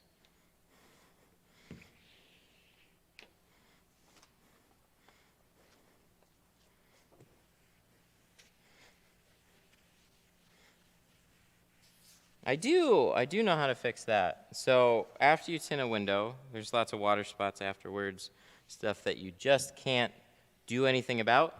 You just let it dry. I have it too. So you use one of the good squeegees to help squeegee all the water out, but no matter what you do, there's always going to be a thin layer of water in between the film and the glass. And as that dries, that turns into little water blisters. So those condense together, like they pool up into like little even spots.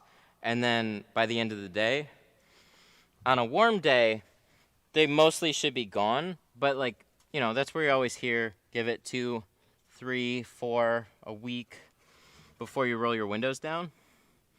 That's why we all say that. So if I press hard here, see that? Look, see all these little things, if you can? Because I could go over this like 50 times. I could keep like pressing and pressing and pressing. And I'll always find a little bit of water somewhere in there that wants to be pressed out. So it's just got to dry. And as long as there's no dirt there, it'll dry perfectly evenly, and you'll be all good to go. Perfectly happy.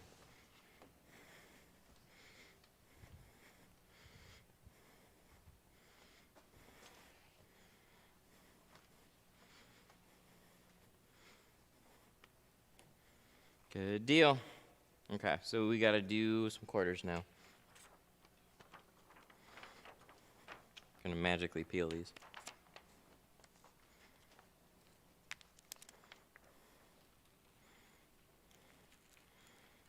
Yeah, try not to over touch up your work too. That's a thing that you can do. Sometimes you'll be so critical about your own work that you actually make it worse. You like have a little spot and you'll touch it up to the point where you ruin it.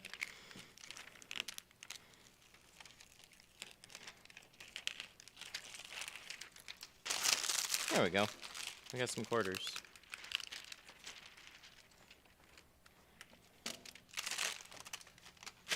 Always saving the best for last. That's right. The exciting install of the quarter windows. What if these fail, though? So, and then, oh, this will be on the other side. Trying to figure out where these triangles fit.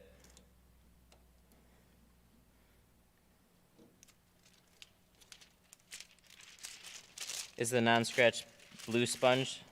Yeah, like the Scotch-Brite blue. Yeah, the one that says non-scratch. Those ones are fine. Those ones will work. Should work there. Cool.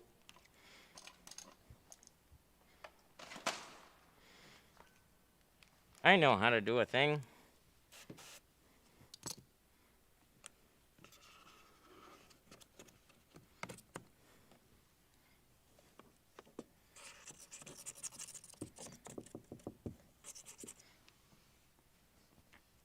Usually we can just take our hand.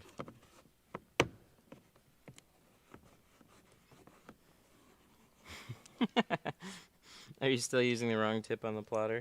Actually, I've come to find out that that is like the one that they prefer. So it comes with those 3 small ones. I think it comes with the 3 small ones. And then they add that other one, which that other blade is like $30. And they said they prefer that one. I was like, oh, that would have been good to know before I went live and tried to set it up with the other one. Which, in all fairness, actually, I don't know. I don't know if it was in the instructions or not.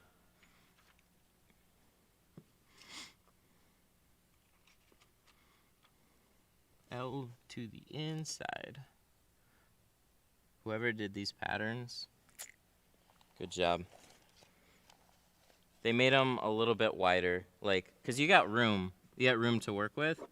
So where that really helps is just making everything line up and giving you a little bit of freedom to make a mistake. So as you're doing these little quarter windows, sometimes your film will like slide around a little bit.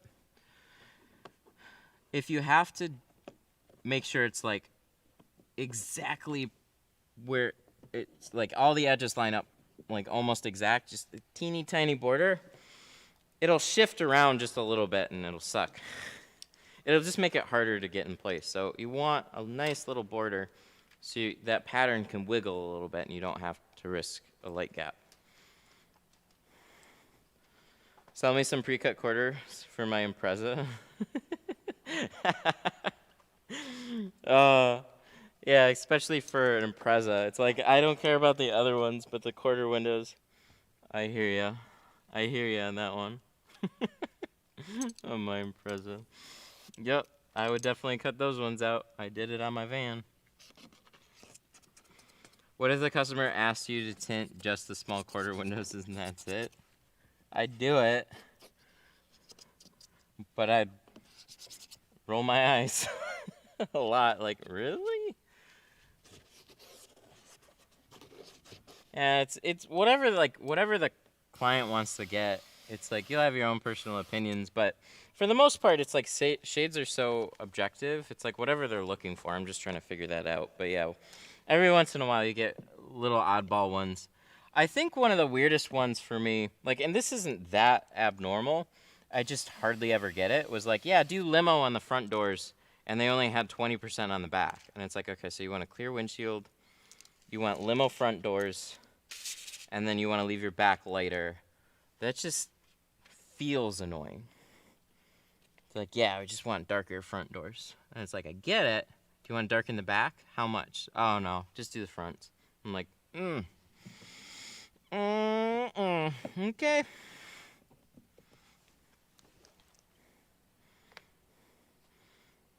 Rear view mirror? I actually don't do mirrors. I have a film that I've been meaning to play around with that's made for mirrors, but like they want me to cut it out with scissors.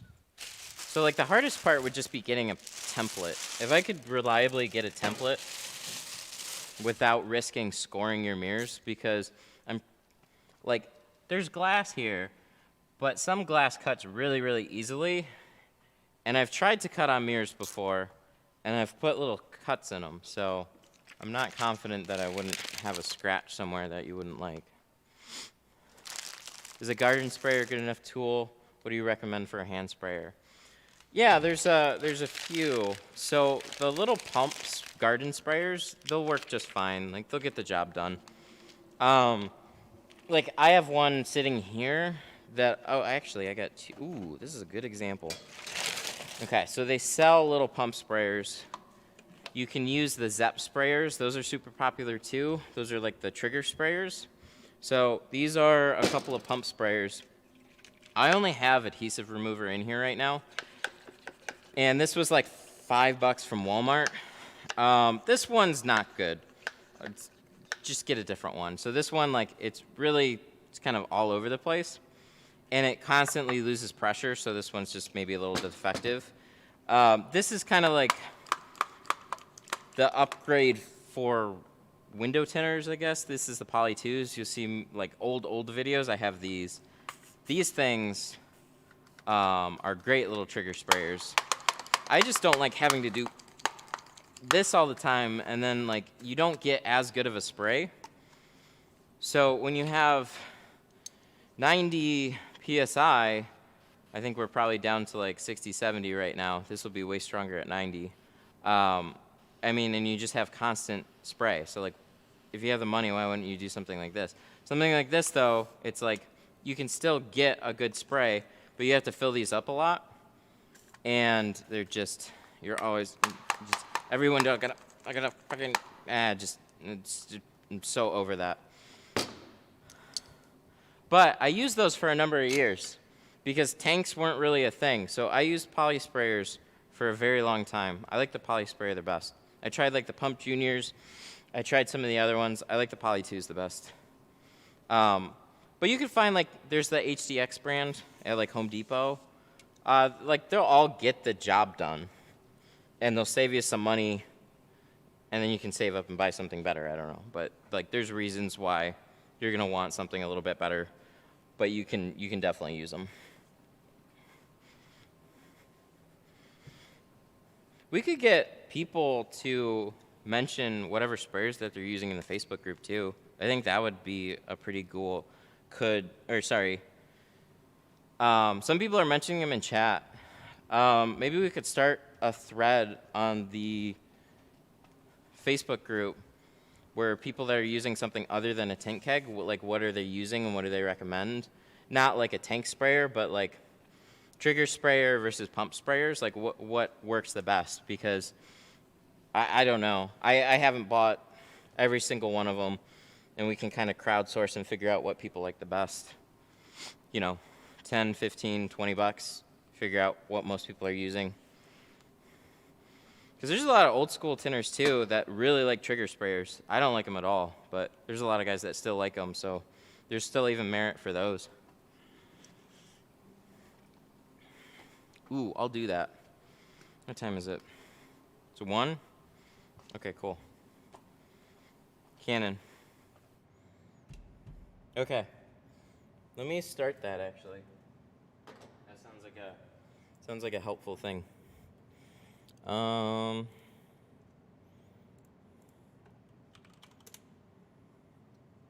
I get a picture of a Poly 2 and add it? Ooh, I know. Let's window tint stuff.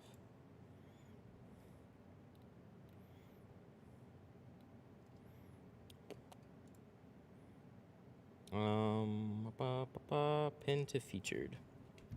Okay.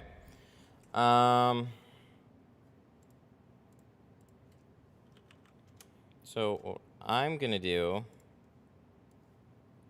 is I'm gonna make a little thing, because like I want to be able to use my computer more and just stand here and talk because it's fun.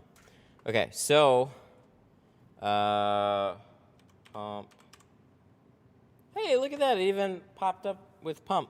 Look at that. So you have the Pump Junior, which doesn't have a picture, and then you have the Poly 2. So I'm gonna yoink this picture of the Poly 2. We're gonna save it to the desktop, and then we're gonna make a quick little post here. I'm gonna crop it too, I think. Can I do that? You guys want to see all my desktop icons? Where is it? Poly 2. Oh, there it is. I want it to be a square, so like edit, because I can't just post it. I have to like fine tune this thing. Custom, probably square. Let's see where we get on the square. And then, can I just zoom? There we go. Something like this. Save. All right, and then we're going to create a public post. Question from the live stream. Which pump/trigger sprayer do you like? Doesn't have to be from a window tint store.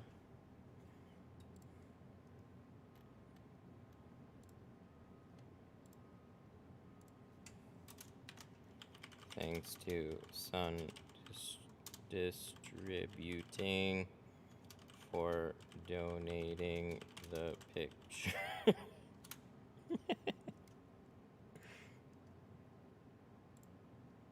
No, this one.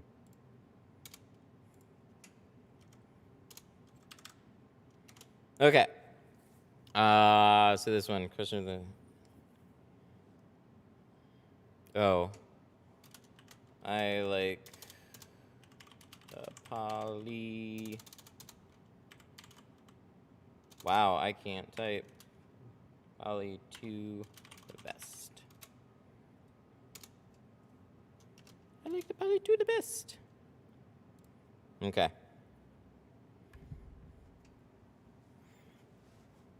So there we go.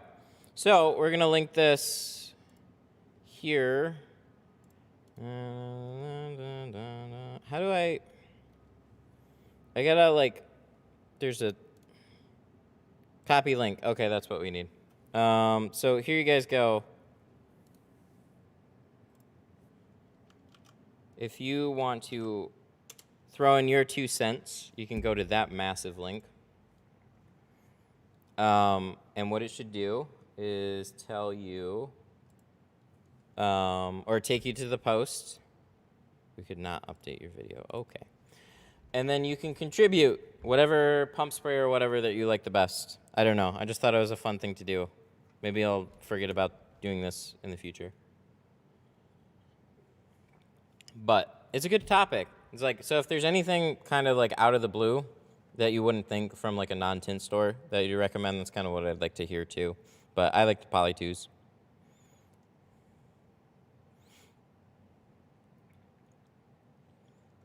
Subject that not super well versed in. I know you made a video of how you make your slip solution. Can we get a video of an updated version? I love your work. Thank you. So I've done it in the live streams. I forgot which one it was, but I'll use like an ounce of this and then like 3 ounces of this. So kind of like a quarter of this of Dawn Ultra to like 3/4 baby shampoo. That's working with GeoShield. Geo is generally a lot stickier. So I needed more soap for this thing to like slide around, and I've gotten it kind of fine-tuned to work with that. But on a lot of films, it'll be way too slick for. So you want to adjust accordingly. Most of the time, you'll be fine with just baby shampoo. Is that 5? It is. So we'll do a quick walk around. And you guys can do that, and then, last second touch up, I'll check it over, and then we'll be good to go. We'll be good to go.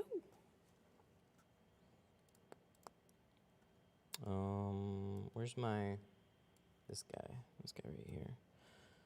GoPro. Sweet.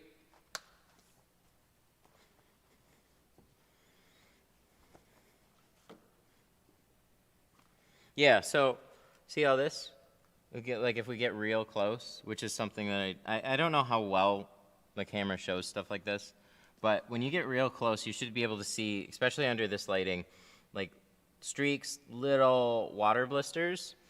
So when I kind of back up farther away, it all kind of is blended together. You get really close. When you pull this out on a cloudy day, that's what this was supposed to... that's what this lighting is made. And then you got lots of little water blisters. And so about 3 hours, about like 2-3 hours, I don't know, it depends on how hot it is outside. But like on a regular day, you can pull a car outside. After like 2 or 3 hours, it'll probably look the worst that it's going to look.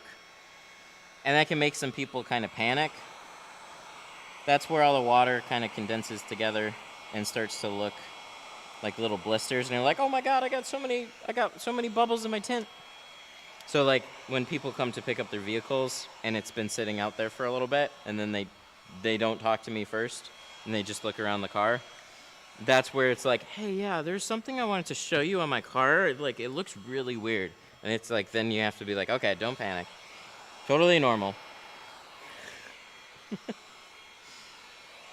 Then you hopefully have another vehicle sitting there that you can like, yeah, see how this one looks nice and even? Just give it a couple days. That's what happens. Oh, okay. What do you use to remove glue on windows? Awesome or ATR. Those are my favorite adhesive removers. Sun Distributing. You can find ATR at Sun Distributing. It's, where's the bottle? It used to be right there. Oh, we just used it. It's in the car. I can show you the bottle. Super handy.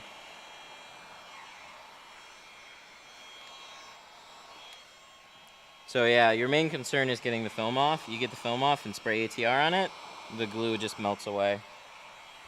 It's still like, you gotta clean it up, but this is what a bottle of ATR looks like. Highly recommend. Even against the Awesome, like they're both good. ATR I think is a little better. And I was using nothing but Awesome for a while, and I think they both work. ATR I think melts it a little bit, or at least most of the glues that I've encountered, it's melted it a little faster. A little bit more consistent, but both of them work really well. They just got that formula down.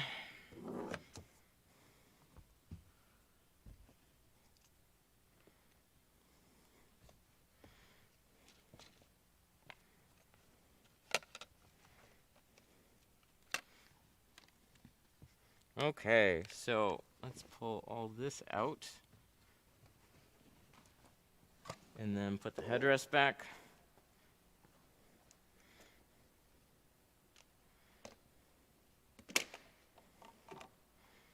And then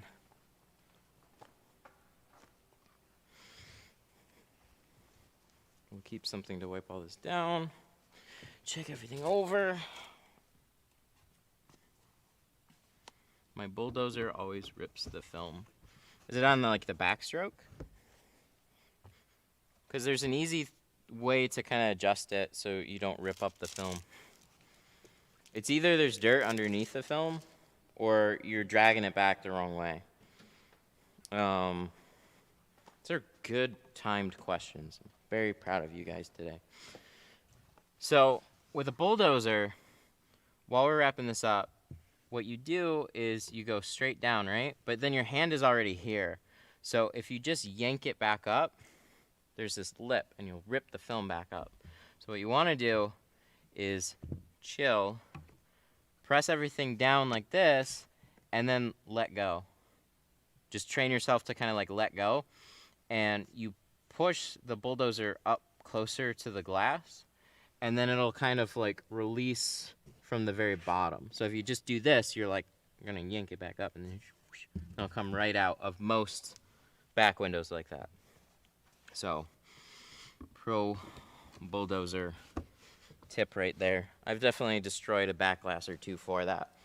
But, because you just want to just hold the handle and just like, grr, grr, grr, just like that. But you don't have to do that.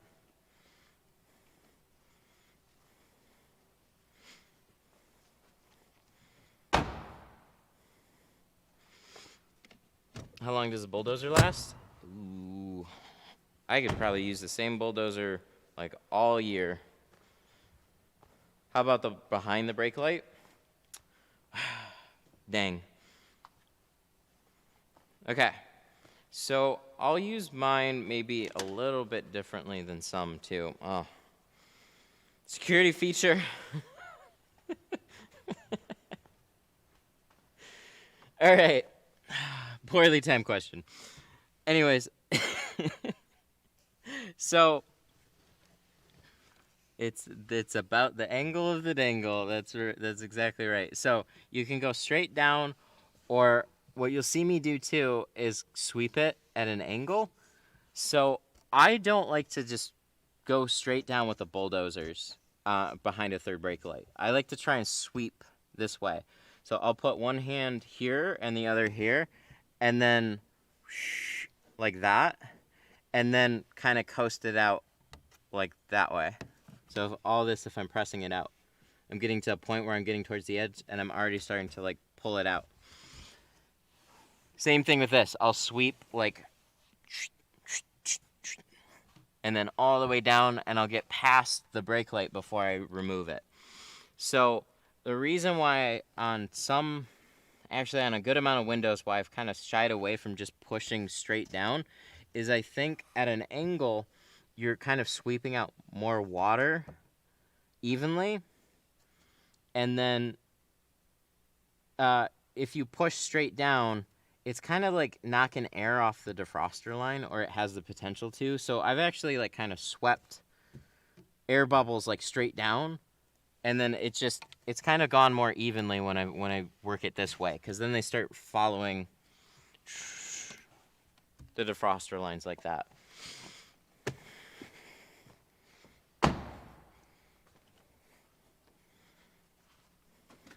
But yeah, you still do the same thing, but when you have a tight brake light, you don't have as much freedom with it. Same thing with the bottom edge. So that's where different tools come into play too. So if you have a really tight edge, I'll only use a bulldozer so far, and then I'll use one of these things. So then I'll just switch to a completely different tool, and I don't have that problem. All right, shall we look this over? So remember, this thing has a tan interior. So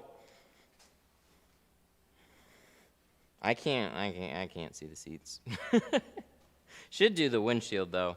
Should do like 50 to 35 on the windshield. He'd probably want to do 35 if he had the budget for it. So 5% all the way around. Back glass, 5%. Do I have something I gotta sweep out? Oh, that is so weird. That's odd. I don't think I've ever seen one of those before. That's a really not super fun time for that to happen. I can't even get it on that side. There's like a slight,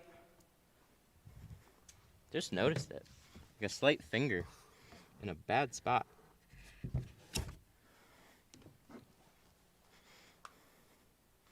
Yeah, this guy, see that? We gotta heat that out. Probably ruined my back window from glass aid. Ah. Okay, so real-time touch-up here. And it's behind the brake light, and everything else around it's tack, so we pretty much do have to go straight down. Luckily, that's where the defroster breaks. So, like, watch. We'll press right down, and then we'll sweep it out sideways. Not even gonna try and go the other way. And then we're just trying to knock whatever was there just completely flat. It was like a very sharp little finger that just like was pure water, just and then straight back down.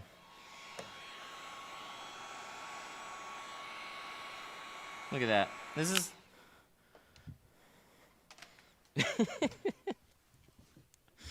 this is like a so really you should let go and then like yank it over that way, or if you can just kind of keep the momentum going, you can. Cool. All right, we're looking good. Fixed. Glad we walked around it. Always do that. Oh, that could have been a nightmare real quick. Sound effects are god tier. I know my son's gonna love those. Dad, why are you so weird? Shut up. You're embarrassing me. Cannon. Good times. Oh, will a pizza oven spatula work? Sure, go for it. You'll probably get more surface area with it. Use the 10-inch pizza spatula instead of the 12-inch, though. It's better.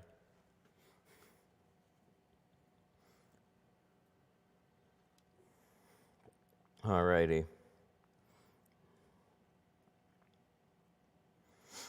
What lights do you have in your shop? So high bay lights are all along the outside and over some of here. I didn't know much about lighting before I bought some stuff before, so I kind of took what I bought and then put it up over here. So I have T5 grow lights. They're like 150, I think, for like 4 foot by 2 foot with like 4 lights in them, they're not that expensive for lights. Like grow lights are like decently competitive. So where they're really, really bright, the alternative is like high bay lights if you have higher ceilings and stuff like that. So, you know, they're angled like this. So Amazon actually had a lot of interesting high bay lights though that I was kind of looking at before. But I found them at like a local grow shop. So if you want to just get some bright lights quick, you can find those. Is there a reason you don't do the outro music anymore? Yeah, not a good one. Just, the intro kind of changed and I never really set it up again. Intros and outros are, I used to have like a 5-minute timer and stuff like that too. But then I focus on like also the rebroadcast. So I could definitely do like an outro thing. I haven't set it up in a while. I redid some stuff and I never set up the outro. But I remember like I used to do that and it gave me the chance to like pop back in and say something or whatever before I just abruptly ended like, hey, bye. So, alrighty. Ooh. So first, big shout outs to Kramer with the 50. And Daniel with another 10. Thank you so much. I really appreciate that. He's always like super chatting in every live stream. That adds up a lot. And what did I say? I put money back into streaming. So this is the type of stuff where I wouldn't really play around with unless I had that type of feedback here. So what I did was, this is the GoPro 10 lens, or 9-10 media mod lens delay, so it's supposed to be like at a wider angle. But okay, so I don't want a wider angle. The angle's plenty wide enough. But there's a lot of head tilty motion going on. And what this does is allows me to get a wider view and then crop in on it. And then it's supposed to allow me to do like a full 360 tilt and keep a level horizon once they have a software update. So I bought it yesterday. It was like $100. And then I put it on, and then they're like, "Ooh, the software's up, not out yet." And I'm like, thanks. But yeah, so hopefully we'll have like a more stable image coming up too. So I was looking for stuff like that. But, oh yeah, let's go to the Facebook thing. I want to see if people commented. Watch, nobody will comment.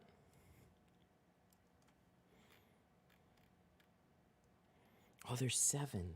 Oh, look at you guys. Okay, so let's see what people said here. Oh, I just got rid of the comments. 4 more answers. Been using these from Lowe's, around $6. Never had any issues with them. Actually used it. These are pretty convenient compared to a keg, as I do a lot of mobile work. Oh, this is better. I was going to say. So this is the one I have, and I was like, oh no, it's the same thing. Different name on here too. Sweet. So it is a garden sprayer, but I'd say the biggest difference is going to be the end. There's a brass end on that. There's a plastic end on this. The biggest problem with this is the spray end, so that would be much better. So that's a sweet budget pro tip option for you right there. Thank you for that. P2S have gotten super cheaply made. Junk lately. I've gotten at least 6 of these sitting here, less than 2 years old, with leaks. Oh, so this will... Honestly, I've been running the cheap HDX sprayers. HD, they're like 8. This is good. This is what I was hoping for. People trying different things, budget options, and whatever, and they're just like, these didn't work very well. These work great. This is a great thread. Thank you guys a bunch. I've been using this one. Ooh, it's purple with the little brass sprayer on it. That's cool.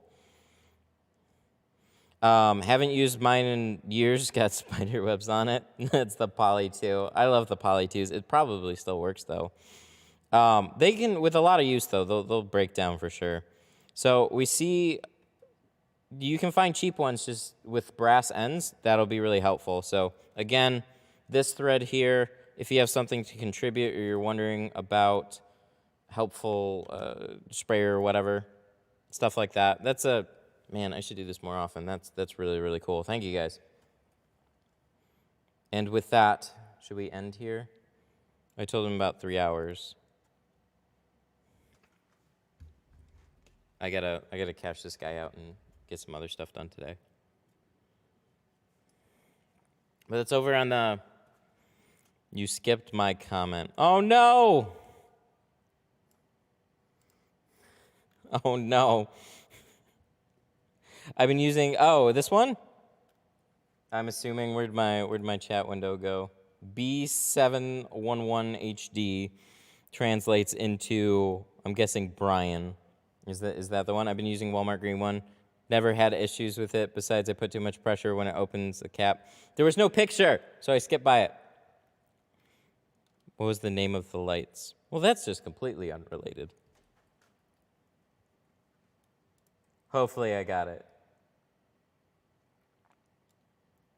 Sheba to the Mars. Oh, is everybody on the meme coins?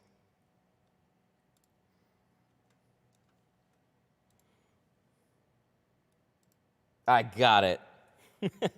We got it, boys. Whew. Went in there, sniped it. Good deal. Yeah, this was a fun one. I like stuff like this. Tell him I said fix the door handles. Yeah, let's not.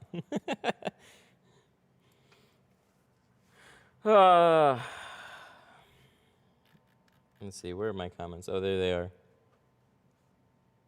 Sorry, I don't have a pic of it at the moment. It's all right. But I really appreciate that, like showing examples and like little illustrations on stuff that you've tried and stuff that haven't worked. I love, like that's one reason I have the group. That's super cool. Alrighty, guys, thank you so much. I appreciate it. Thank you to the supers, and have a super day. I will see you in the next stream, which will be pretty soon here. So keep the subscriptions going, right? And bell on. That's what they say. Bye.